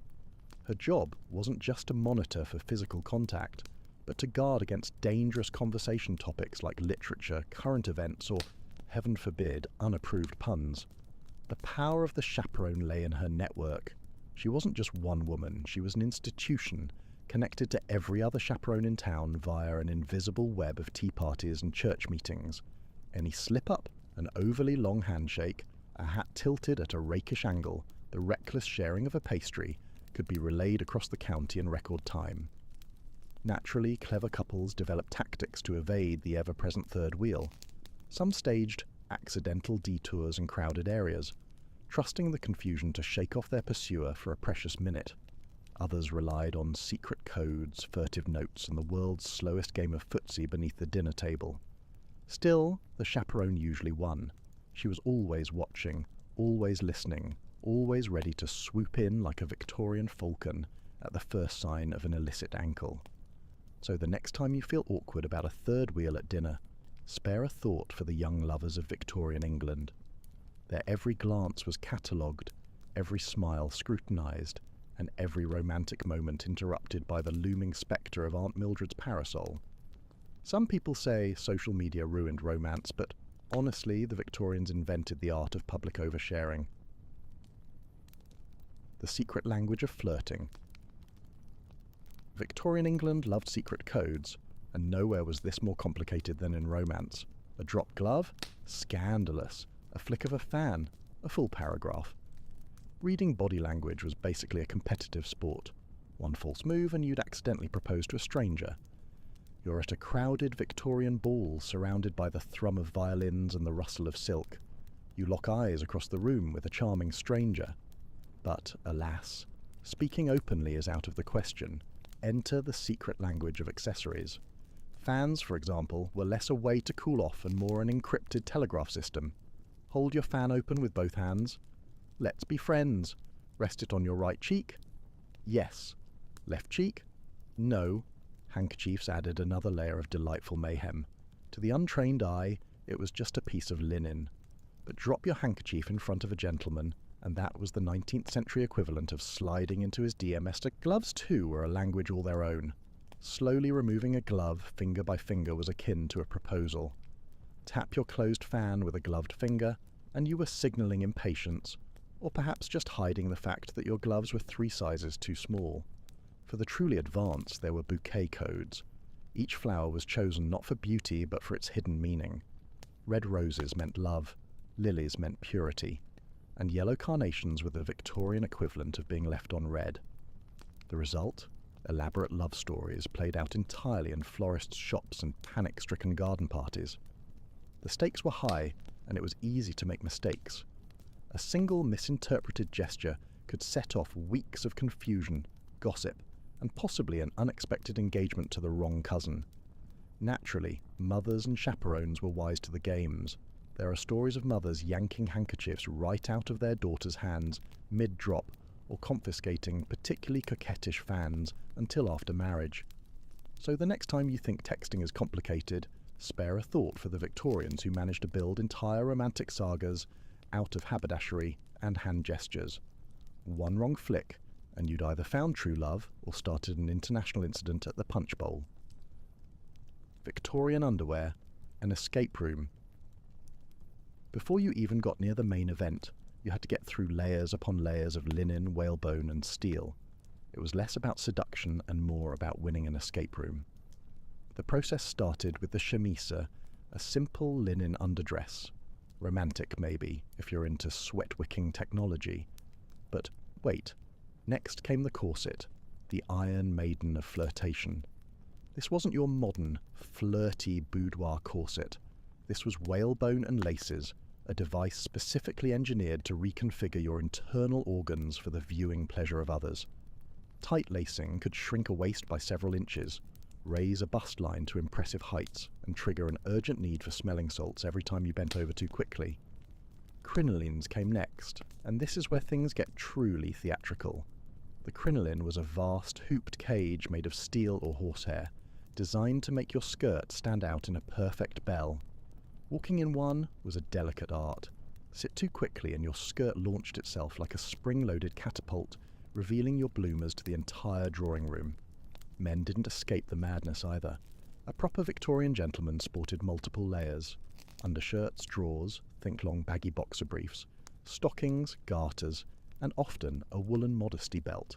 Getting undressed for bed was less like stripping for passion and more like staging a slow, polite vanishing act. It's no wonder Victorian novels are filled with longing glances and smouldering letters. Actual, physical intimacy required logistics, planning, and a support staff. By the time anyone was truly undressed, the odds of one party having lost all romantic interest, consciousness, or the will to live were high. So the next time you're frustrated by an awkward zipper, or the world's most confusing bra clasp, take a moment to salute your Victorian ancestors. They set the standard for over-engineered underwear and made passion look like a full day's work. The brothels of London. Sex may have been taboo in drawing rooms, but in certain London streets it was big business. There were more brothels than bakeries, and government inspectors somehow managed to look the other way, unless they needed a sample. Let's take a late-night stroll through Victorian London. The air is thick with coal smoke, and the sounds of horses clattering over cobblestones. You're bundled up against the fog, passing by houses with discreet red lanterns and velvet curtains. Behind these doors, business is brisk. Officially, prostitution was illegal and shameful. Unofficially, it was an open secret, as familiar as the fishmonger's bell. In the 1850s London, estimates put the number of working prostitutes at upwards of 80,000, about 1 in every 16 women. and that's just the ones officially counted. Society loved to pretend sex didn't exist, unless it was scandalous, in which case it absolutely existed, and people couldn't stop talking about it. Newspaper moralists wrung their hands about fallen women, while randy bachelors and respectable married men slipped quietly down narrow alleys to check the gas meter. Brothel keepers ranged from ruthless madams to entrepreneurial grandmothers. Some establishments were opulent, offering champagne, velvet settees, and silver-plated everything. Others were squalid, with creaking floorboards and leaky roofs. The Contagious Diseases Acts, for example, were passed in the 1860s, giving police the power to forcibly examine any woman suspected of being a prostitute for signs of venereal disease. Men, meanwhile, were encouraged to be discreet or just faster than the inspector. It wasn't just men seeking out these services. Some women ran the show, others sought companionship, and in certain circles, brothels doubled as meeting places for artists, radicals, and the bored upper classes who wanted a whiff of danger with their brandy. The hypocrisy was both comic and tragic, a society obsessed with policing pleasure but never quite able to shut the party down. The art of the love letter. The road to romance was paved with ink stains, pressed flowers, and waiting 3 months for a letter that just said, "I hope you're well." Sex. Try translating the secret language of chrysanthemums. Modern love might be measured in emojis and red receipts, but back then one awkwardly phrased sentence could spell doom, or at least 6 months of family shame. A well-bred suitor didn't dare express direct affection. Oh, no. Instead, you'd fill pages with elaborate metaphors, poetry quotes, and the occasional update on your aunt's rheumatism. True passion meant referencing ancient Greek tragedies and apologizing for your unworthy hand. Then you'd wait. Not minutes, not hours, months. If she was in Yorkshire, you might as well invest in homing pigeons and start a prayer circle. Each day began with the hope of a reply and ended with you glaring at the postman, like he'd personally sabotaged your entire future. Enter the language of flowers, a system so complex it required its own translation manual. In Victorian code, every bloom had a hidden meaning. Red roses were love. Lilies meant purity. A bouquet with basil? You'd just been accused of hatred. Purity panic. Victorian society was obsessed with purity. There were doctors who examined women for proof, anxious mothers checking bedsheets, and enough awkward conversations to make anyone consider a convent. In a society that treated virginity as both a mystical treasure and a form of social currency, your entire value could rise or fall depending on something no one could see and everyone talked about. Every ball, every tea party, every carriage ride was a public audition. Suitors didn't just look for charm or a sharp wit. They wanted reassurance that their future bride came with a certificate of authenticity, preferably signed by a doctor, notarized by an anxious aunt, and double-checked by a vicar. Weddings themselves were nerve-wracking, not because of the vows or the cake, but because of what came after, the great bedsheet reveal. In many homes, the morning after the wedding was less about breakfast in bed and more about forensic analysis. The bride's mother, or sometimes the groom's entire extended family, would gather outside the bedroom, waiting for a sign, a stained sheet proudly displayed like a battle standard. Of course, not everyone passed these tests. The hymen is not, in fact, a foolproof security device, and Victorian medicine was blissfully unaware of modern anatomy. Riding horses, jumping fences, or just existing could compromise a girl's so-called virtue. The result? Scandal, accusations, and the occasional desperate mother bribing a housemaid to spill a little chicken blood on the bed sheets. Grief glamour. Mourning wasn't just for the dead. Some Victorians found the sight of a widow's black veil unspeakably alluring. There were even rules about how sexy your grief could look, and some people didn't wait for the funeral to get started. The Victorians didn't just grieve, they grieved with style, passion, and a catalogue's worth of accessories that made everyone look like they were auditioning for a gothic romance. Official etiquette demanded a strict timeline for mourning, deep black for the first year, then perhaps a touch of lavender or grey if you felt especially daring. But for women, the ritual was a full-body transformation. Yards of silk, heavy veils, jet jewellery, and the faint aroma of lavender water mixed with existential dread. And yet, in the middle of all this gloom, something odd happened. Black veils and sorrow became the height of forbidden allure. There was something about a woman in mourning, untouchable, tragic, beautifully draped in shadow, that made the more rakish Victorians positively swoon. Poets penned odes to the enchanting gloom of her sorrow, and certain gentlemen were known to frequent cemeteries not for spiritual solace, but in the hope of catching a glimpse of a weeping widow through the fog. It's the original goth fantasy, only with more organ music. The line between grief and glamour was so fine you practically needed a ruler. Mourning fashion became its own industry, with shops specialising in mourning attire, and magazines offering tips for weeping attractively and achieving the perfect look of stricken but still stylish. Of course, all this restriction had the predictable effect. People got creative. For some, the drama of mourning became a kind of flirtation, a safe way to broadcast vulnerability and mystery, all while technically following the rules. The marital bedroom. Forget what you've seen in the movies. Victorian marital beds were sometimes 2 beds, sometimes 1, always surrounded by a level of awkwardness that would put modern couples therapy to shame. Sleeping arrangements were rarely about comfort or even romance. In many upper-class homes, the master and mistress each had their own bed, sometimes on opposite sides of the room, sometimes in entirely different rooms. A marital visit was a scheduled event, not a nightly expectation. For those who did share a bed, the experience was hardly more intimate. The mattress was stuffed with horsehair, feathers, or straw, whichever made the loudest crunching sound at 2 a.m. The covers were so heavy you could train for competitive weightlifting just by trying to roll over. Privacy? Don't even dream of it, with servants bustling in and out at all hours, and children liable to appear at the foot of the mattress in the dead of night. Any hope for romance had to be scheduled between supper and the sound of the housemaid stoking the fire. Add to this the fact that many couples spent years, sometimes decades, never actually seeing each other in a state of undress.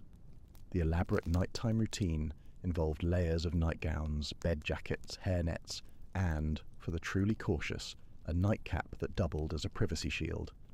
And yet, the bed was a site of ongoing negotiation. Some nights it symbolized unity. Other nights it was a polite dance between 2 exhausted people who just wanted to get some sleep before the next round of social obligations. For many Victorians, the greatest luxury wasn't passion, but the rare opportunity for a solid, uninterrupted nap. Sex, lies, and contradictory advice. Doctors warned that too much pleasure would rot your brain, drain your life force, and worst of all, make you slightly French. Men read pamphlets about the dangers of losing vital essence, and women were told their wombs might wander off out of sheer boredom. In an age when the stethoscope was still considered cutting edge, Victorian experts spent a staggering amount of time and ink diagnosing the dangers of pleasure. Forget what you know about health today. This was a world where too much smiling, sneezing, or showing enthusiasm for jam tarts could lead to a diagnosis of moral decay. At the centre of this medical melodrama was the fear that sexual activity, especially unregulated, unauthorised, unsupervised sexual activity, would literally destroy your body and soul. Doctors gave lectures on the subject, clergy thundered about it from the pulpit, and mothers whispered it in bedtime warnings. For men, every urge was a crisis. Entire generations grew up believing that losing essence, translation anything remotely fun, would lead to blindness, madness, and a decline in moral fibre. Young men were urged to avoid spicy food, novels, vigorous exercise, and most especially, any opportunity to be alone for more than 3 minutes. Women, meanwhile, were told to guard their nervous energy. The medical consensus held that a woman's womb was basically a migratory animal, liable to detach itself and go wandering through the body in search of entertainment if not given enough to do. Too much passion could cause hysteria, too little would cause melancholia. And then there were the miracle cures, ranging from the harmless, water therapy, bland food, vigorous Bible study, to the dangerous arsenic tonics, mercury pills, and corrective surgery. The self-help industry boomed with special diets, support groups, and an entire trade in anti-pleasure gadgets. For the very wealthy, there were always the rest cure clinics, scenic estates where you'd be confined to bed, forbidden to read, and fed a steady diet of milky porridge until you lost the will to do anything, let alone misbehave. Fainting, the ultimate get-out-of-jail-free card. Every fainting heroine in a Victorian novel might have been hiding a secret, or maybe just struggling to breathe under 12 pounds of corsetry. Was it passion, or was it a lack of oxygen? The answer? Yes. The prevalence of fainting in Victorian literature seems like a running joke, but for the Victorians, swooning was practically a competitive sport. No self-respecting heroine could make it through a season without collapsing at least once. The true mystery was never why someone fainted, but why everyone else was still standing. With rooms full of gas lamps, clouds of cigar smoke, and 12 layers of clothing, staying conscious was an act of sheer willpower. Let's talk about the infamous corset. Victorian fashion demanded the perfect hourglass silhouette, and that meant whalebone, steel, and the combined upper body strength of your lady's maid. Tight lacing could reduce a waist by up to 6 inches, which sounds impressive until you remember it also reduces your lung capacity by approximately the same amount. Of course, society turned fainting into a kind of emotional Morse code. A dramatic swoon could signal horror, excitement, heartbreak, or simply a well-timed exit from a boring conversation about asparagus tongs. For young women, it was the ultimate non-verbal excuse. No need to explain why you left Lord Farnsworth mid-sentence. You were simply overcome by the vapours. It wasn't just women either. Men occasionally fainted, though theirs was often rebranded as a turn or a brief spell of indisposition. Fainting was feminized, medicalized, and occasionally weaponized. Mothers deployed it to derail awkward marriage proposals, and daughters used it to avoid piano recitals. Secret societies and goat masquerades. For every tea party, there was a secret society promising forbidden thrills. Some of these gentlemen's clubs weren't about cigars and chess. They were about blindfolds, goat masks, and enough sherry to forget the next morning. The outward sign might say, the Oriental Chess and Reading Room, but the real action was happening behind a red velvet curtain, and a password whispered through a slit in the door. Inside, it was less chessboard, more bacchanalia. These gentlemen's societies were Victorian England's answer to boredom, repression, and the strict moral code of the day. The men who spent their days lecturing on the importance of temperance and propriety could, by night, be found donning masks, sipping French brandy, and playing games that definitely weren't in the official club rulebook. The club rituals ranged from the merely eccentric to the outright bizarre. Some required initiation ceremonies that would make a fraternity brother blush, oaths sworn by candlelight, complicated handshakes, and, according to more than one scandalous memoir, a goat or two in formal attire. Dress codes were both strict and surreal. Guests might be required to arrive in evening wear and then immediately change into costumes, Roman togas, medieval armour, or, in one particularly infamous society, nothing at all except a strategically placed sash. While the men indulged, the outside world gossiped. Rumours swirled about politicians, artists, and even clergy sneaking away for late-night meetings. For women, these clubs represented a double standard with top hat and tails. Proper ladies were kept far from the action, unless, of course, the club decided to host a Venetian ball, at which point all bets were off. The cult of innocence. In Victorian Britain, pretending you didn't know what sex was made you more attractive. The less you knew, the more you were admired, which made for a lot of people awkwardly pretending they'd never seen a chicken. This cult of not knowing was so powerful that the rules of polite society demanded not just modesty, but full-blown performance. Young ladies especially were expected to exist in a sort of ethereal fog, innocent as new-fallen snow, completely unaware of life's more scandalous realities. Their training began early. Novels were censored, barnyard tours supervised, and anatomy lessons delivered in hushed tones with a lot of vague hand gestures. Marriage manuals and etiquette books waxed lyrical about the virtues of pure ignorance. Writers solemnly instructed young brides to accept their wedding night as a mysterious duty. best faced with prayer, lavender water, and the hope that the lights would be kept firmly off. The phrase, lie back and think of England, sums up the entire strategy. The result? Social gatherings full of people blushing, stammering, and pretending to have no idea why the rooster was chasing the hen in the backyard. Courtship became a delicate ballet of coded glances, nervous laughter, and an endless parade of euphemisms. Even wedding night advice was so veiled in metaphor that it was possible for two adults to remain legally married for years without ever quite working out what the fuss was about. Medical vibrators and the paroxysm. The Victorian doctor's treatment room was where science, electricity, and creative battery usage first collided. Medical vibrators were advertised for everything except what they were actually used for. And let's just say there were waiting lists. Imagine you're a respectable Victorian lady, afflicted with a case of hysteria. The symptoms could be just about anything: anxiety, melancholy, insomnia, fondness for novels, or merely wanting to get out of the house more than once a month. Luckily, the latest medical marvels were on your side, courtesy of a doctor with a thick moustache and a newfangled machine that buzzed with the promise of relief.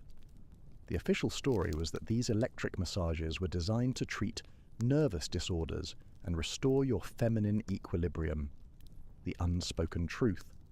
The procedure involved a brisk session of pelvic massage carried out by your local doctor, whose forearm strength was legendary and whose waiting room was always mysteriously crowded.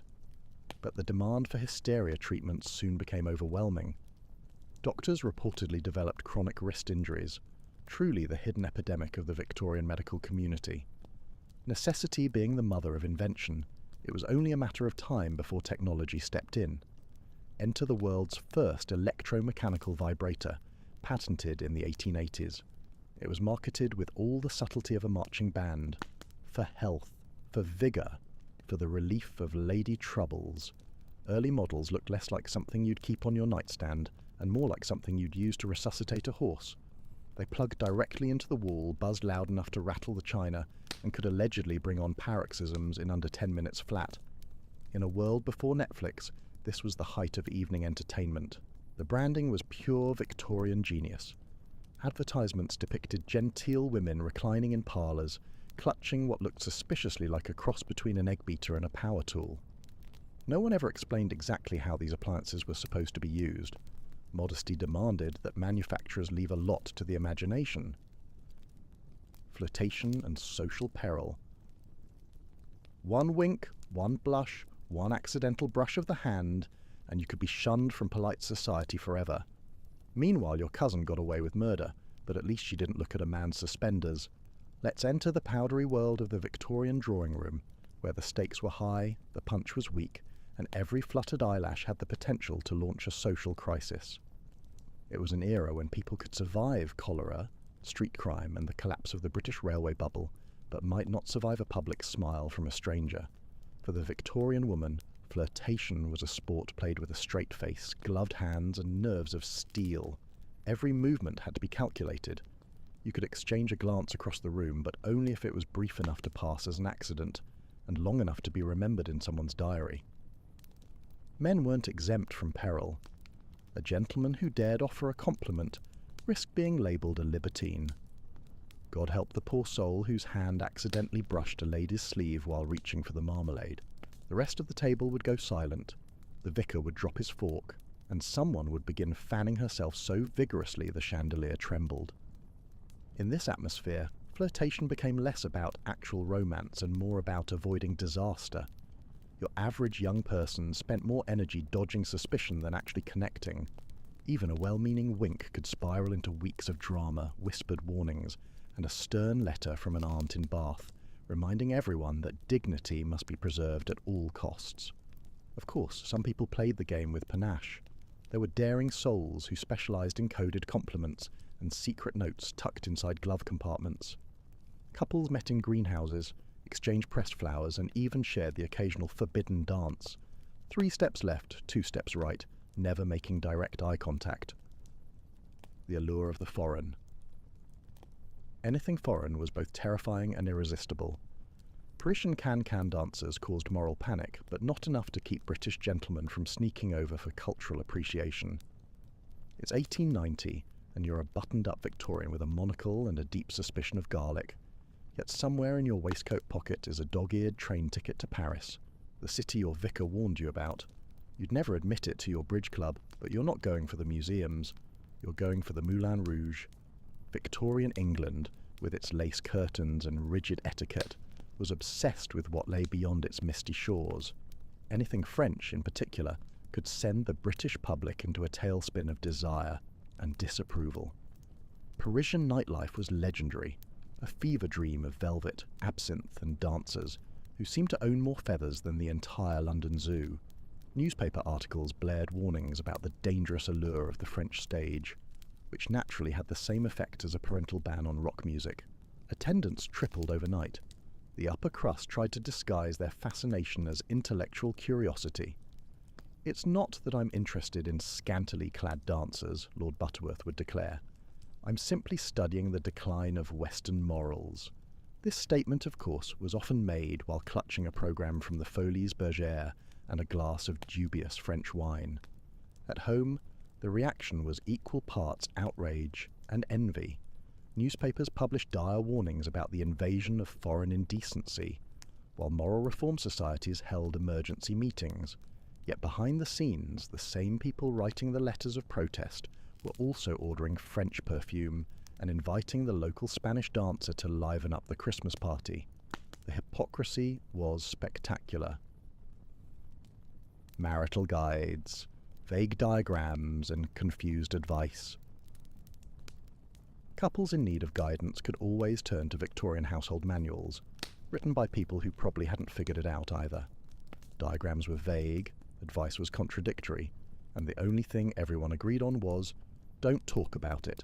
Let's step into the candlelit world of Victorian newlyweds, huddled together in a chilly bedroom with a copy of Marriage and Morals, a guide for the respectable home.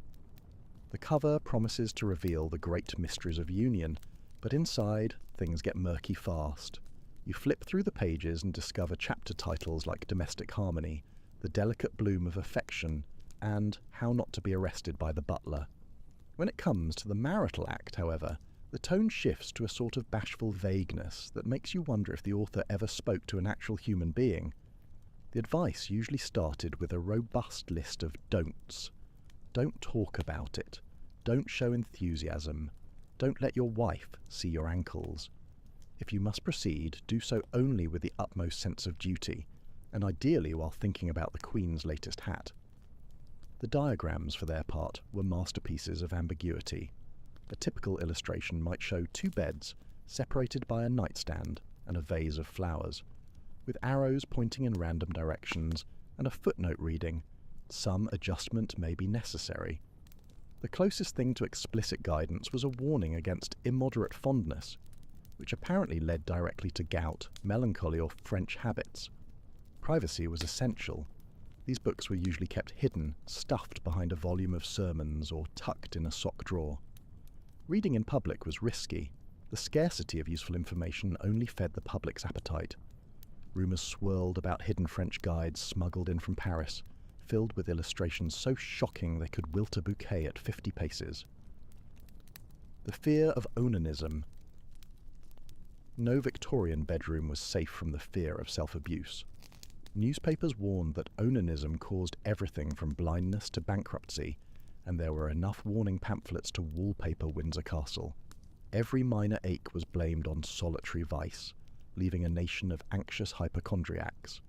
No other subject united doctors, priests, teachers and mothers in more hand-wringing panic than the dreaded threat of onanism. If you believed everything you read in the press, the only thing more dangerous than a French novel was your own right hand. The campaign against onanism was everywhere. The medical establishment really leaned into the panic, with endless lists of symptoms: headaches, nervousness, pale skin, poor posture, indigestion, and a love of novels. The message was simple. The path from innocent daydreaming to complete ruin was suspiciously slippery, and the only hope was constant vigilance. The cure was a combination of cold baths, hard mattresses, daily exercise, bland food, and, in extreme cases, devices that look suspiciously like torture instruments. Mothers were the first line of defence, patrolling bedrooms with the determination of customs inspectors. Windows were left open for ventilation, nightshirts were buttoned up to the chin, and hands were kept firmly above the covers at all times. Some families even bought special anti-onanism pyjamas, complete with sewn-shut mittens and reinforced waistbands. The publishing industry made a fortune. Pamphlets with titles like Youthful Indiscretions and Their Remedies or The Fatal Consequences of Secret Habits flew off the shelves. The true scourge was not onanism, but the endless cycle of shame, anxiety, and the feeling that one misstep could bring down the wrath of half the British Empire.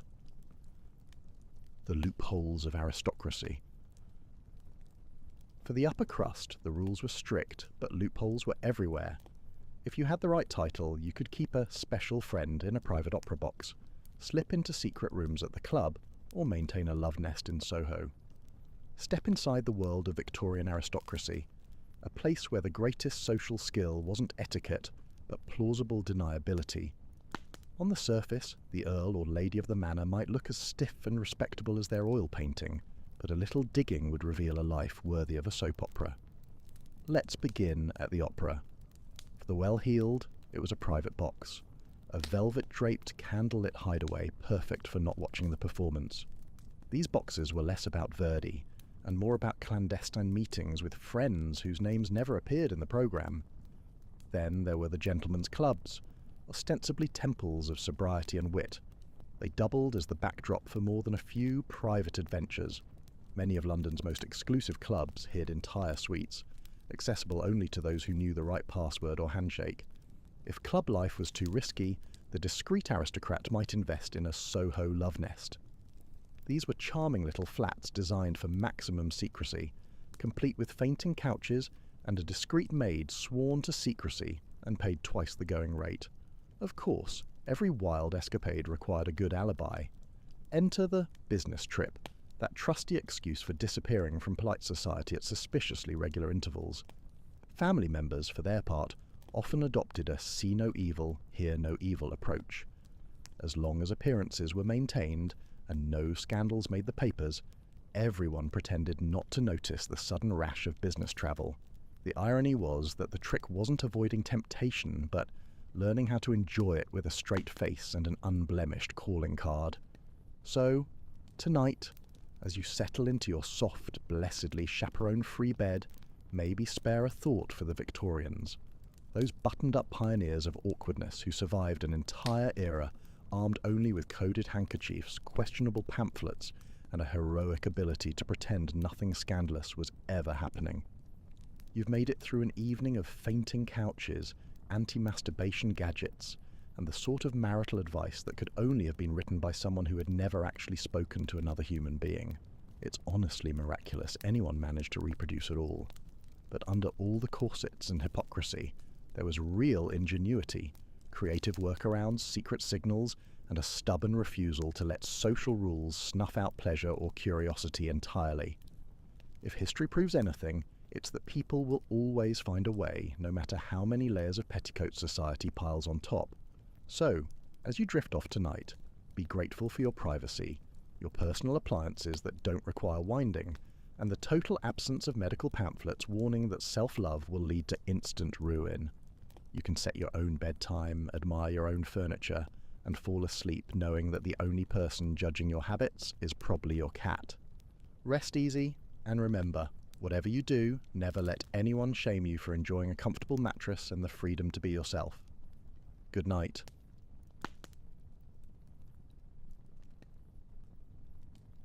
Welcome, welcome, my dear, delightful denizens of, well, wherever you happen to be. And good gracious, what time is it where you are? I'm here, perched precariously on the precipice of exactly 9:44 p.m, East European summertime, 2025. Yes, the future is now, and it smells faintly of elderflower and regret. But enough about my present. We're about to embark on a grand, glorious, and perhaps a tad grimy journey back in time. Now, before we plunge headfirst into the putrid delights of Victorian London, and trust me, there are many putrid delights. Do me a solid, my fellow temporal travellers.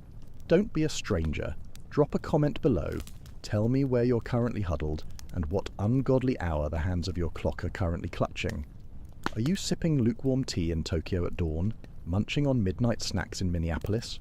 Or, heaven forbid, are you also in Romania, experiencing this very moment of temporal oddity with me? It's always a comfort to know how far our little band of nocturnal historians reaches, and if by some stroke of pure, unadulterated madness you find yourself enjoying these quiet, story-rich rambles through times gone by, do hit that subscribe button. Think of it as your nightly lullaby, a guaranteed ticket to drift off to the past, wrapped in the comforting blanket of, well, my voice. You'll be dreaming of top hats and street urchins in no time. But for now, my friends, my fiends, my fellow adventurers, let us hark. Let us turn back the clock. Let us journey to the 19th century, to an era of grand palaces and, well, let's just say, as ye slums is a polite way of putting it. It was a time of empire and industry, of brilliant achievements and human misery. The Victorian age, my dears, was a study in contrasts, a veritable Jekyll and Hyde of an era, especially in the teeming, thrumming, thoroughly sweaty capital of London. For beneath the stately edifices and glittering balls of the upper crust, where people danced the quadrille and debated the merits of a good monocle, lay a vast, sprawling, absolutely reeking underworld of gut-wrenching poverty. Here, merely surviving the day was not just a feat, it was an Olympic sport with no medals, only festering sores and the constant threat of being run over by a runaway cab. Imagine, if you will, the grim and gritty streets of London's East End. Don't just imagine them, smell them. Go on, take a deep sniff.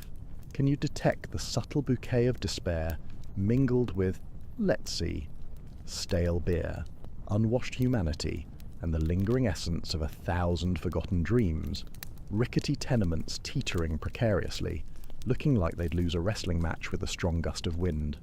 Dank alleys, where the only thing thriving was the questionable moss and even more questionable intentions. And the air, oh, the air! It hung heavy, thick, and surprisingly chewable, with the stench of sewage and, dare I say, existential dread. Here, my friends, the working poor were crammed into crumbling hovels. Not just families, mind you, but entire families. We're talking 3 generations, Aunt Mildred's pet rat, and Uncle Bartholomew's questionable collection of pickled onions, all squeezed into a single fetid room with about as much light and air as a badger's burrow. The slums of Whitechapel and Spitalfields. Ah, those notorious rookeries. A charming name, isn't it? Sounds like a delightful bird sanctuary, until you realise the birds are actually a metaphor for disease-ridden rats, and the sanctuary is overflowing with rubbish and waste, festering underfoot like a particularly aggressive science experiment. Sanitation? My dear listener, that was an unknown luxury. It was like asking for a unicorn that could tap dance and recite Shakespeare. With no proper sewers or running water, human waste and rotting garbage would moulder in reeking cesspools and overflowing gutters, creating a symphony of smells that would make a seasoned sailor blanch. And it's in these wretched streets, these urban purgatories, that we meet our hero for the evening, young Jack. A spindly, 12-year-old lad with fingers quicker than a politician changing their stance and eyes sharper than a hawk spotting a particularly plump foal. By day, Jack was what you might call a mudlark. Not a particularly glamorous job, unless your definition of glamorous involves wading through thick, putrid muck along the River Thames at low tide. He was one of the many children who would brave the squelch and squish, searching for lumps of coal, the black gold of the Victorian era, bits of rope, or, if the river gods were smiling upon him, a shiny copper coin dropped by a passing dignitary. Imagine the scene. The muck sucks at his bare feet, the shards of glass and pottery slicing his soles. A delightful foot massage, I'm sure, but Jack, bless his resilient little heart, didn't mind. It was a good day when he found enough coal to keep his family's hearth fire burning for a few precious hours. A truly heartwarming thought, isn't it? the difference between a slightly chilly hovel and a completely freezing one. But wait, there's more. Jack wasn't just a mudlark. Oh no, our Jack was an overachiever.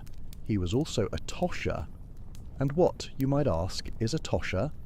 Well, my curious comrades, a tosher is a sewer hunter. Yes, you heard me right. A brave, perhaps slightly unhinged individual who wades through the foul underground channels in the hopes of finding something valuable washed down from the streets above. I'm talking lost jewellery, dropped coins, perhaps a particularly valuable discarded potato. The possibilities were endless and equally disgusting. He'd hold his breath against the vile stench, squinting in the dim, watery light filtering through the grates above, always listening for the telltale rush that meant the tide was turning. To be caught in the sewers when the water rose meant almost certain death. A truly unpleasant way to go, if you ask me. Imagine your last moments being spent submerged in that.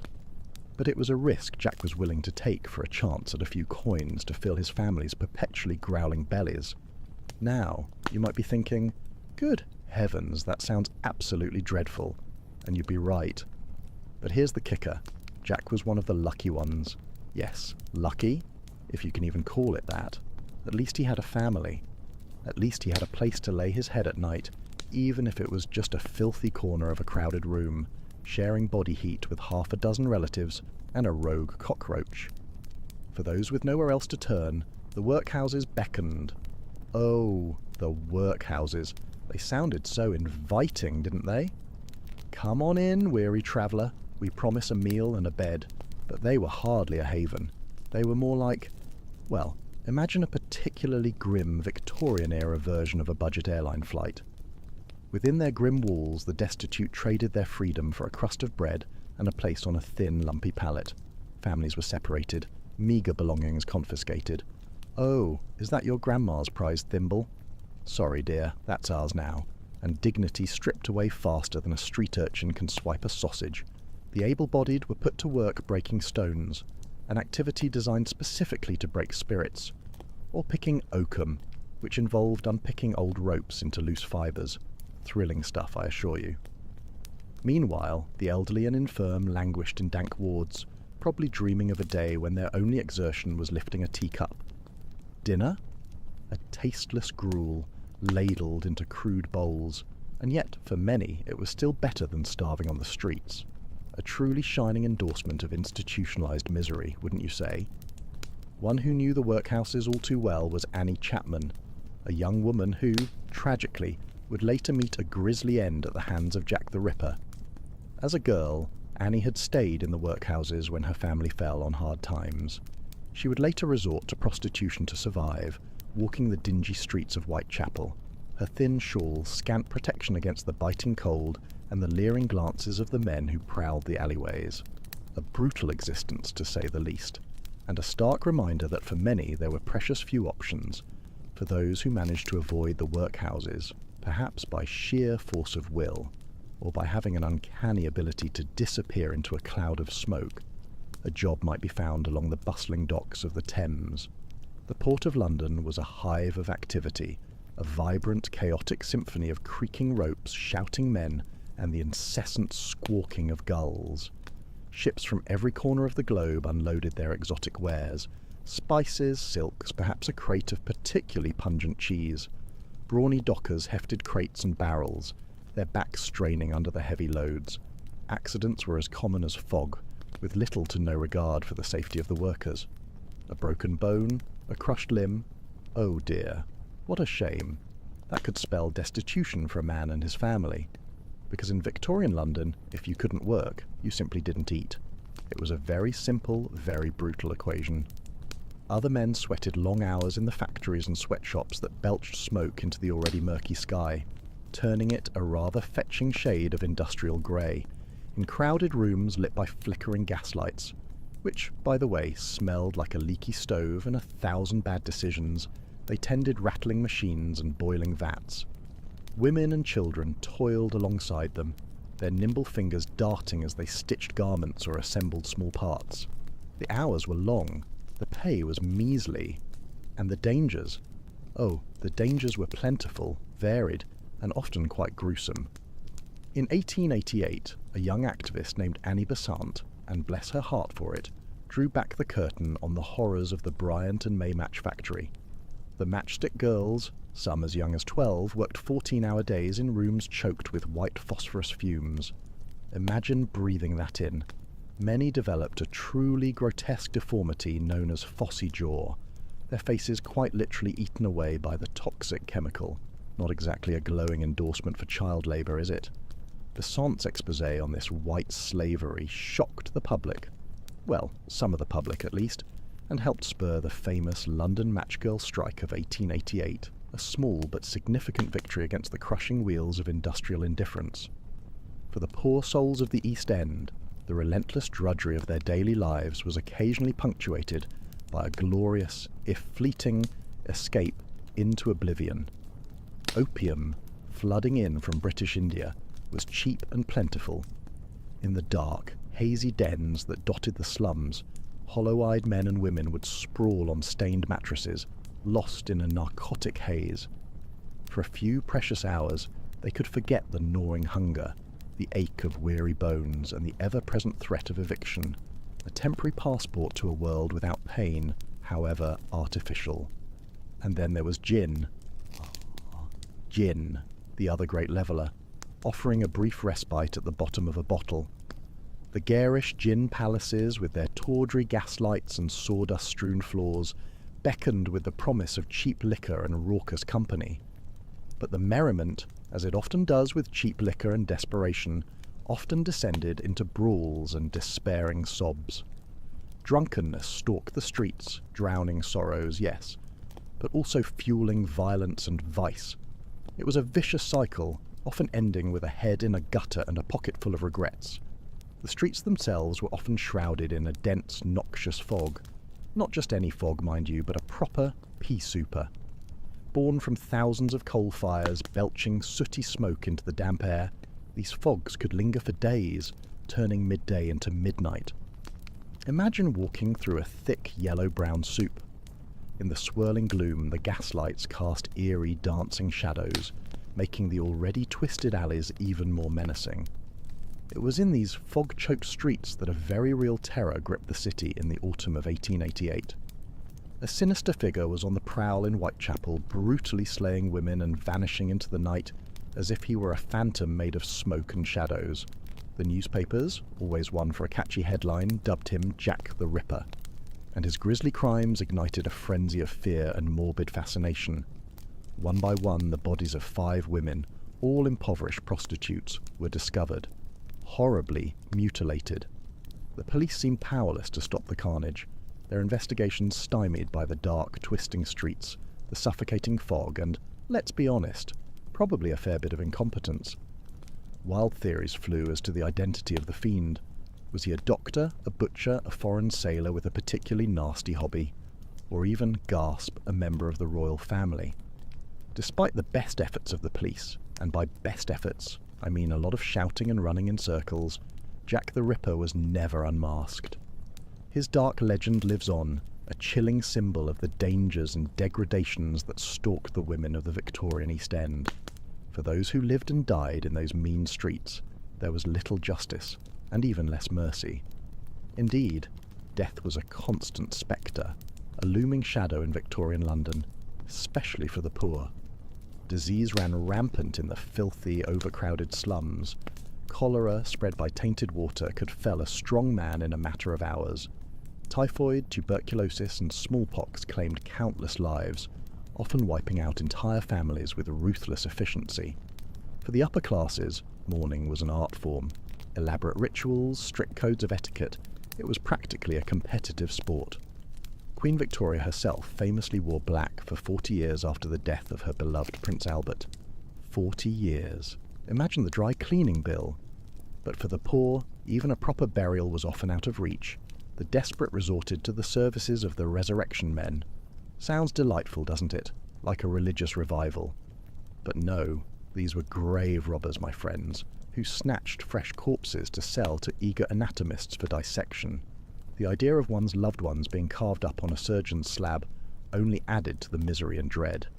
because, being poor wasn't quite miserable enough already.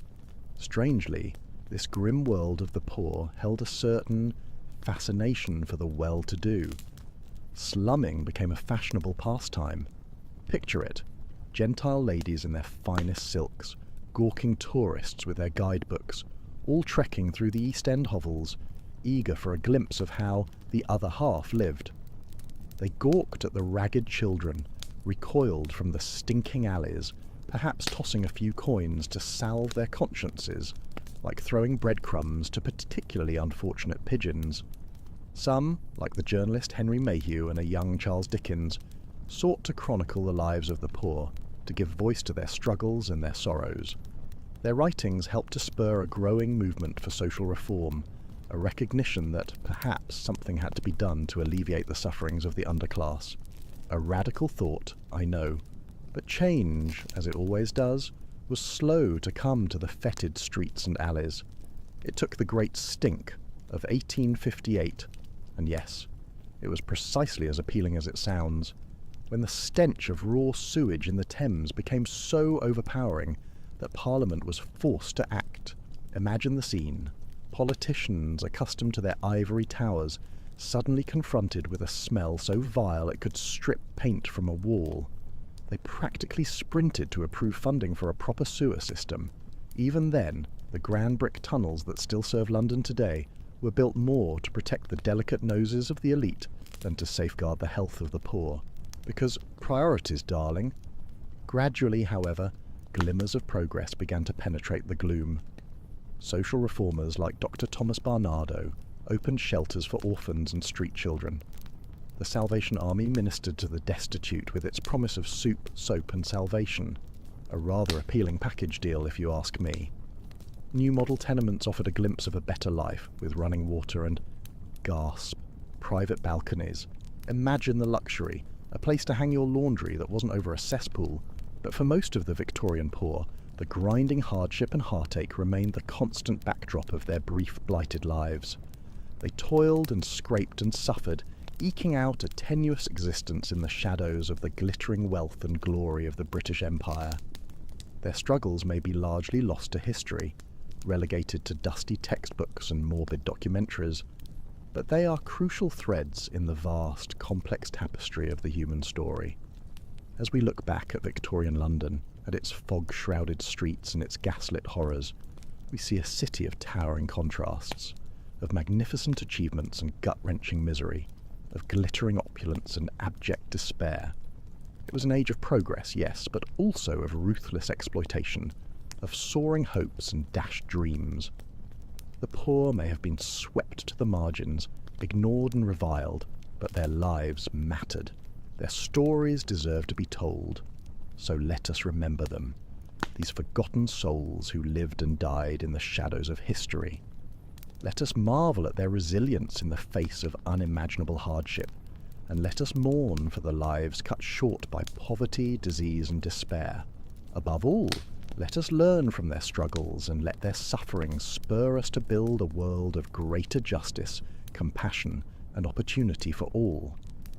And with that, dear listener, we come to the end of this particular journey through the dark streets of Victorian London. I hope that this small window into the past has given you a deeper appreciation for the struggles and triumphs of those who came before us. May their stories linger with you as you drift off to sleep, and may you awaken with a renewed sense of empathy and compassion for all those who still suffer in the shadows of our bright, shining world. Until next time, this is your humble guide to the bygone days, bidding you a fond good night. May your dreams be sweeter than the harsh realities of the past, and may you find solace in the knowledge that even in the darkest of times, the human spirit endures. Good night.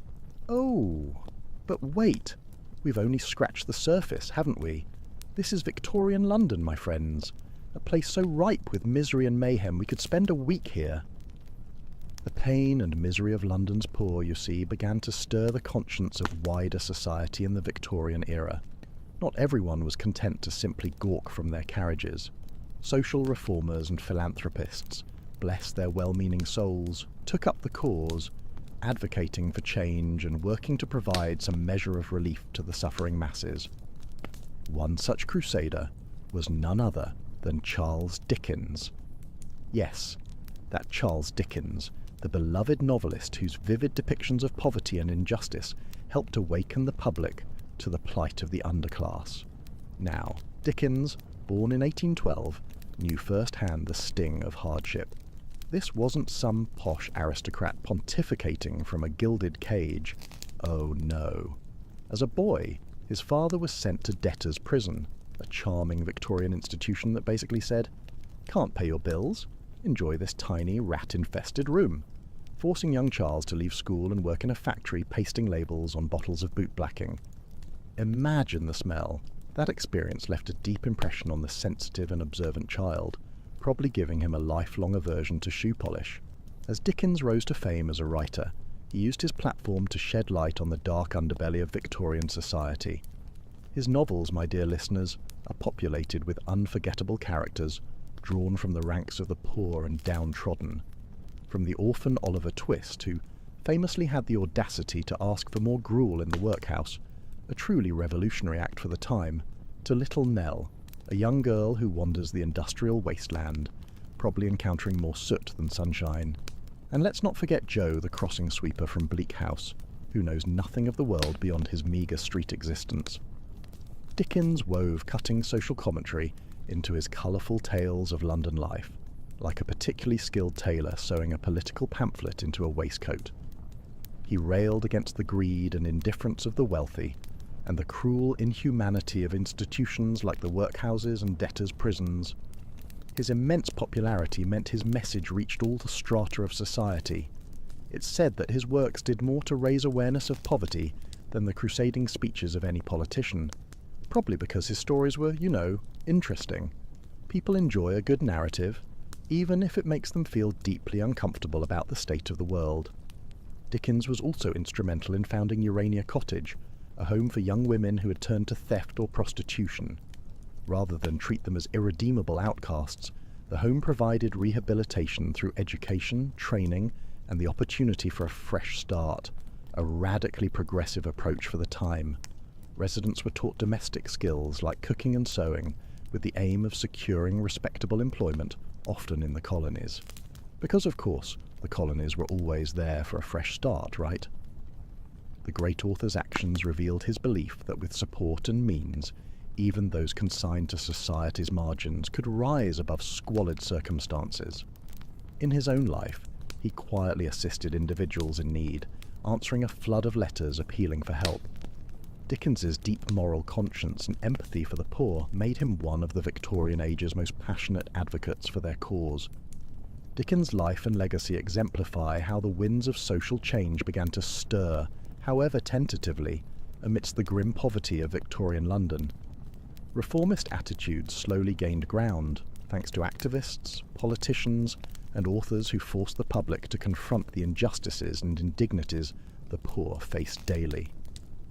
It would be a long, slow road to meaningful progress for society's wretched refuse, but the first halting steps were being taken.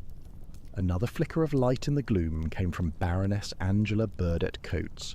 Now, this woman was a legend, one of the wealthiest women of the Victorian age and a pioneer of philanthropy. Born in 1814 to a prominent banking family, she inherited a vast fortune at the age of 23, instantly becoming one of the richest individuals in England. Most people, upon inheriting such a fortune, might invest in, say, a solid gold carriage or a diamond-encrusted top hat. But rather than indulge in a life of sheer, unadulterated luxury, Angela developed a passion for charitable works. Bless her magnificent philanthropic heart. Burdett Coates focused her efforts on assisting the poor in London's East End, one of the city's most notoriously blighted areas. She financed the construction of model tenements to replace squalid slums, providing clean, affordable housing for hundreds of families. Imagine a place with walls that didn't visibly weep.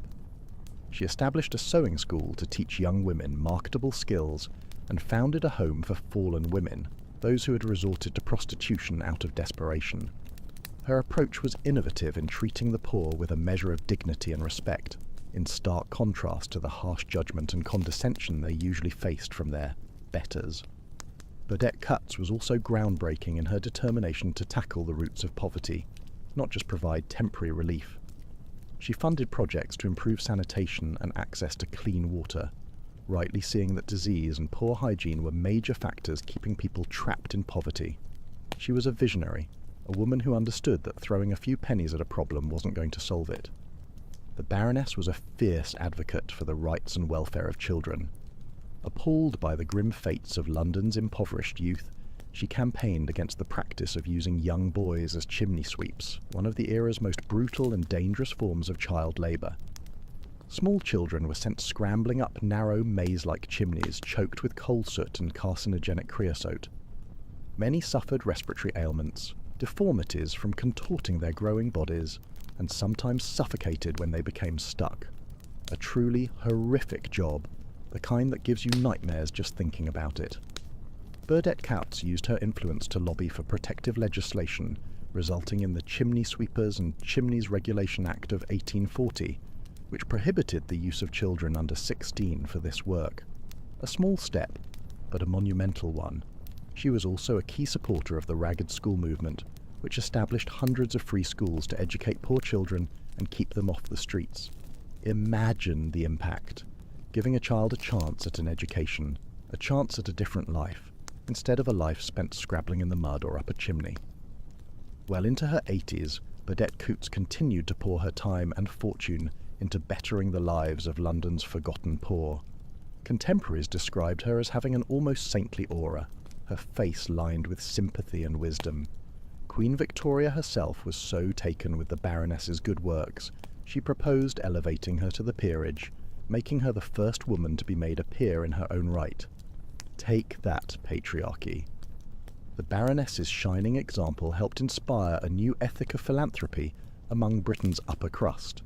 It even became fashionable to support charitable causes, and more of London's elite began funneling portions of their wealth to help the needy. High society magazines breathlessly reported on glittering charity balls and the donation goals reached. Of course, some of this was more about keeping up appearances and social one-upmanship than heartfelt benevolence, because even charity can be a competition apparently, but it nonetheless meant an influx of funds to fuel the efforts of reformers. Naturally, this top-down charity was a far cry from truly shifting the balance of power and means in Victorian society. The poor were still viewed more as pitiable objects of mercy than fully equal human beings. Much of the money went to short-term handouts rather than deeper structural changes. A great many among the wealthy still clung to the old Victorian shibboleth that poverty stemmed from moral failing and weak character. Oh, they're just lazy, dear, that's why they're starving. But it was a start. The suffering of the poor could no longer be swept completely out of sight and mind. The ranks of the wretched were no longer completely forsaken. And within the brutal machinery of London's workhouses and factories, we begin to see individual lives take on greater dimension through the extraordinary efforts of these few determined souls. Every school founded, every disease averted, every exploited child rescued. Each was a tiny victory for hope in the face of the era's crushing hardships. As the 19th century wound to a close, the lot of London's labouring poor saw some slow but notable improvements. Grassroots labour movements, having begun to find their footing and rally working people to their cause, won a series of key reforms through dogged activism and pressure. The Reform Act of 1867 extended the vote to more working-class men, giving them a voice in the halls of power for the first time. Imagine the shock in Parliament. What? They get to vote now? The Elementary Education Act of 1870 established a system of government-funded schools, opening the door to education for countless poor children. The Trade Union Act of 1871 legalised unions and protected the right to strike, a major milestone in levelling the field between workers and their employers. And the Factory Act of 1878 set limits on the workday, a move towards more humane labour conditions. Life was still unrelentingly harsh for most poor Londoners as the Victorian era ended, but the seeds of positive change had been planted. The misery and squalor that had once been ignored now stirred a social conscience and sense of responsibility. Attitudes were shifting, albeit gradually, to a belief that even the lowliest souls deserved a modicum of dignity and opportunity. Victorian London will always be remembered for its appalling poverty, but it was also the beginning of a steady march towards justice and equality. In the stories of figures like Charles Dickens and Baroness Burdett Coates, we catch glimmers of what could be achieved when conscience and conviction spurred people to action. Their deeds foreshadow social activism movements that would gather momentum in the 20th century and beyond. So, the next time you stroll past the splendid architecture of central London, the regal halls of Westminster, the grand dome of St. Paul's Cathedral, the palatial facades of the West End mansions, take a moment to reflect on the human cost and suffering woven into their history, but also remember the precious strands of hope and decency stubbornly taking root in those brutal times, and spare a thought for young Jack the Mudlark, scavenging the foul banks of the Thames to scrape by, his bare feet cut and mudded. Imagine the Baroness approaching him, bending down to press a coin into his grubby hand with a kind word. Jack tentatively smiles back, uncomprehending this gesture of pure generosity, so rare in his wretched world. It's a small moment, a tiny ripple of goodness in an ocean of struggle, but it matters. In the individual acts of compassion and selflessness, glinting through the dark despair of the Victorian poor, we find hope for something better, the promise that with enough empathy and determination, we can build a society with dignity for all. Now, speaking of dignity, or the distinct lack thereof, let's circle back to that rather morbid Victorian obsession: death. The Victorian cult of death cast a long, dark shadow over London society. In an era when disease ran rampant and life expectancy hovered around a mere 40 years, yes, 40, death was an ever-present spectre, looming over rich and poor alike. But while the wealthy could afford elaborate funerals and strict mourning rituals, which frankly were often more about showing off your wealth than genuine grief, the poor often suffered unceremonious and undignified ends, their bodies sometimes even snatched by grave robbers for anatomists' grim studies. Delightful, isn't it? Even in death, you couldn't catch a break. Queen Victoria herself was the most prominent face of this morbid obsession. After the untimely death of her beloved husband Prince Albert in 1861, the Queen retreated into a state of deep mourning that would last for the remaining 4 decades of her reign. She donned black crepe dresses, avoided public appearances, and even had her servants lay out Albert's clothes each morning, as if he were still alive. Talk about holding a grudge, against life. This set the tone for her subjects to mimic, as mourning etiquette reached almost absurd heights among the upper classes. Widows were expected to wear full black mourning attire for at least 2 years after their husbands' deaths, with strict rules dictating everything from the width of veils to the dullness of jewellery. Advertisers eagerly promoted merchandise to match the sombre mood, hawking black-bordered stationery, funeral biscuits, because who doesn't love a biscuit with their grief, and specially made mourning clothing that could be rented by those who couldn't afford their own. Even calling cards and letters of condolence followed rigid guidelines. It was a full-time job just to be sad correctly. The prosperous sought to honour and memorialise their dead with increasingly lavish funerals and grave markers. Entire businesses sprang up to cater to the costly affairs, renting out professional mourners to pad the crowd of grievers. Yes, that was a real job. And selling memento mori, small tokens and trinkets incorporating the hair or ashes of the deceased. Imagine wearing a lock of Aunt Mildred's hair around your neck. Post-mortem photography also emerged as a popular way to preserve the likeness of dead loved ones, with carefully staged portraits of propped-up corpses, often the only photographs families would have to remember them by. A truly macabre family album, don't you think? But for London's legions of poor, death was a far bleaker affair, devoid of pomp and ceremony. Many families could barely afford the basic pine coffins, let alone the lofty trappings of Victorian mourning customs. Paupers' funerals were a bare-bones business, with multiple bodies sometimes crammed into a single grave in the city's overcrowded cemeteries. The indigent and unknown were buried in unmarked plots, their lives and deaths unrecorded and unmourned by the society that had failed them in life. Even more disheartening was the practice of body snatching by so-called resurrection men. Due to laws restricting the dissection of corpses to executed criminals, because, only criminals deserve to be cut open, the growing ranks of anatomists and medical students faced a severe shortage of subjects to study. So, what did they do? A lucrative black market trade arose, with grave robbers plundering the coffins of the recently buried to sell the bodies to doctors for a handsome price. The poor, often interred without a secure coffin or watchman, were disproportionately targeted by these ghoulish thieves, because of course they were. Even in the afterlife, the poor couldn't catch a break. The grim realities faced by London's underclass in death reflected the deprivations and oppression they endured in life. While the bereaved bourgeoisie paraded their mourning like a badge of dignified gentility, the poor scraped by with paupers' burials, the indignity of the resurrectionists, and little means to memorialise their losses. The cult of death, like so much in Victorian society, only highlighted the stark divides between the privileged and the powerless. But even as the Victorians venerated death with one face, a strange fascination with the spectacle of poverty arose among the well-to-do with another. The grim lives of London's poor became a voyeuristic curiosity for the wealthy, who engaged in a particularly condescending kind of tourism known as slumming. Guided by police escorts or enterprising locals, upper-class Londoners would venture into notorious slum areas like Whitechapel or the rookeries of St Giles to observe how the other half lived.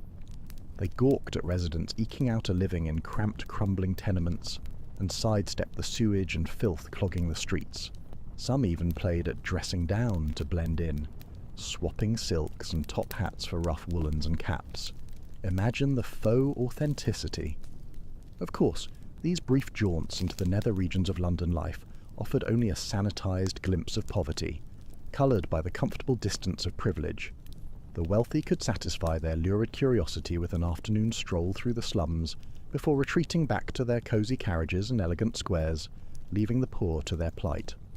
For the underclass, the deprivation and desperation the slummers viewed as a passing spectacle were an inescapable reality. That's not to say these poverty tourists were solely motivated by morbid titillation.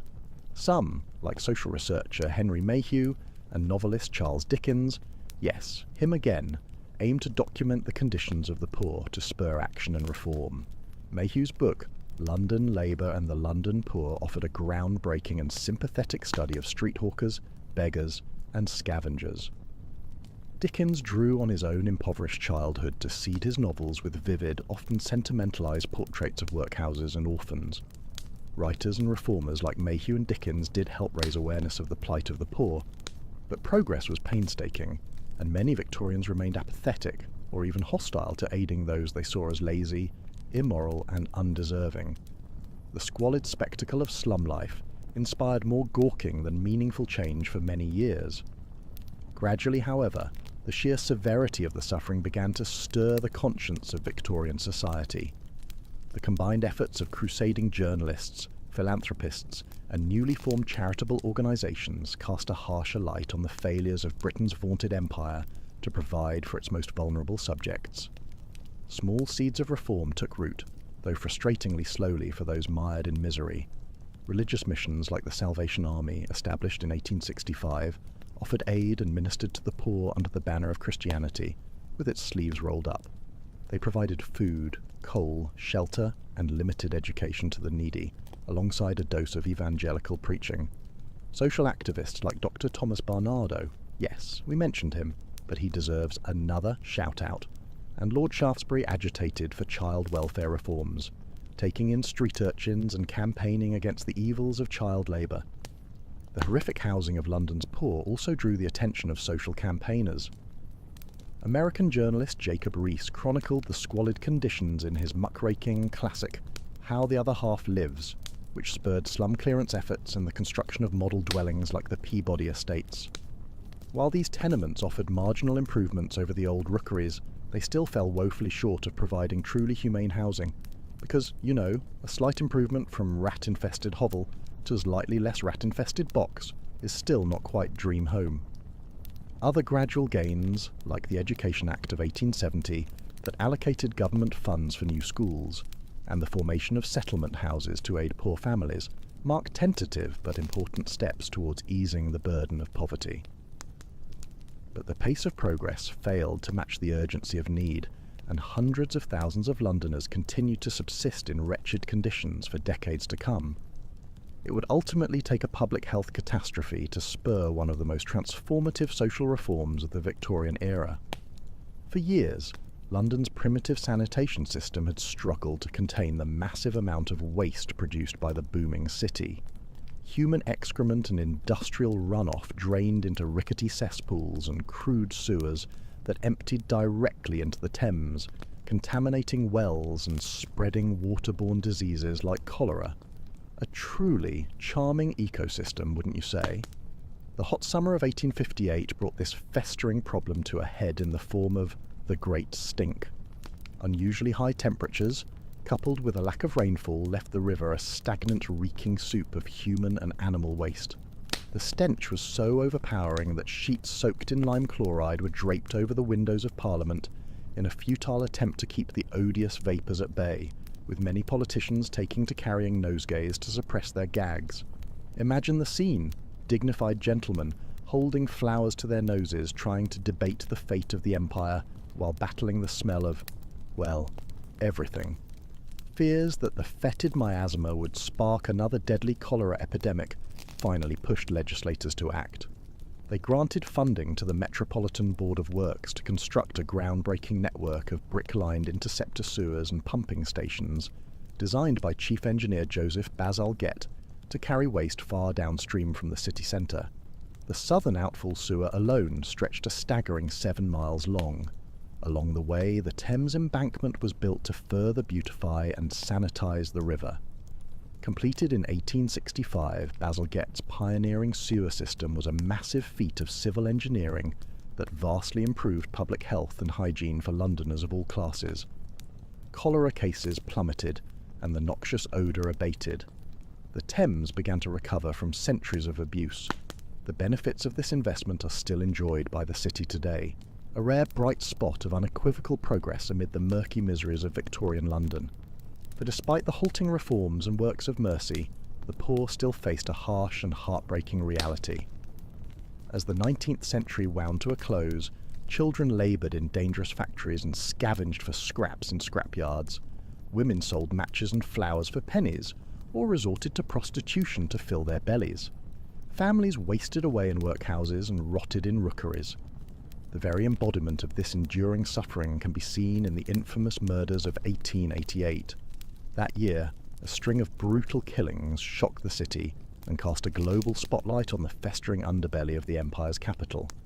At least 5 women, all poor prostitutes scraped from the streets of Whitechapel, were viciously murdered and mutilated by a shadowy figure who taunted police with mocking letters signed Jack the Ripper. The Ripper's savage crimes and the fumbling failure of authorities to catch the culprit embodied both the vulnerability of the underclass and the cruel indifference of the metropolis they struggled to survive in. As the fog swirled and the gaslight flickered over the gothic gloom of those damp autumn nights, one could almost imagine the city as a single organism, pulsing with life and death, indifferent to the insignificant souls swallowed up in its bowels. The ragged woman who drew her last breath in a dim alley, with a knife buried in her throat, was just one more scrap of human refuse churned up and spat out by the great, groaning machine of empire. The enduring horror and fascination with the Ripper murders, both then and now, is about more than the ghastly violence inflicted on a few unlucky prostitutes. It was the purest distillation of the everyday miseries and dangers that defined life for the poor. The casual cruelties, the crippling want, the gnawing despair that could be ended with the slash of a knife or a plunge into the Thames. The Ripper was never caught, but his victims achieved a grim celebrity in death they never enjoyed in their hard-knock lives. Their images and stories, however distorted and sensationalized, still flicker in the collective memory, a haunting reminder of a time when the shadows of London were truly terrifyingly dark.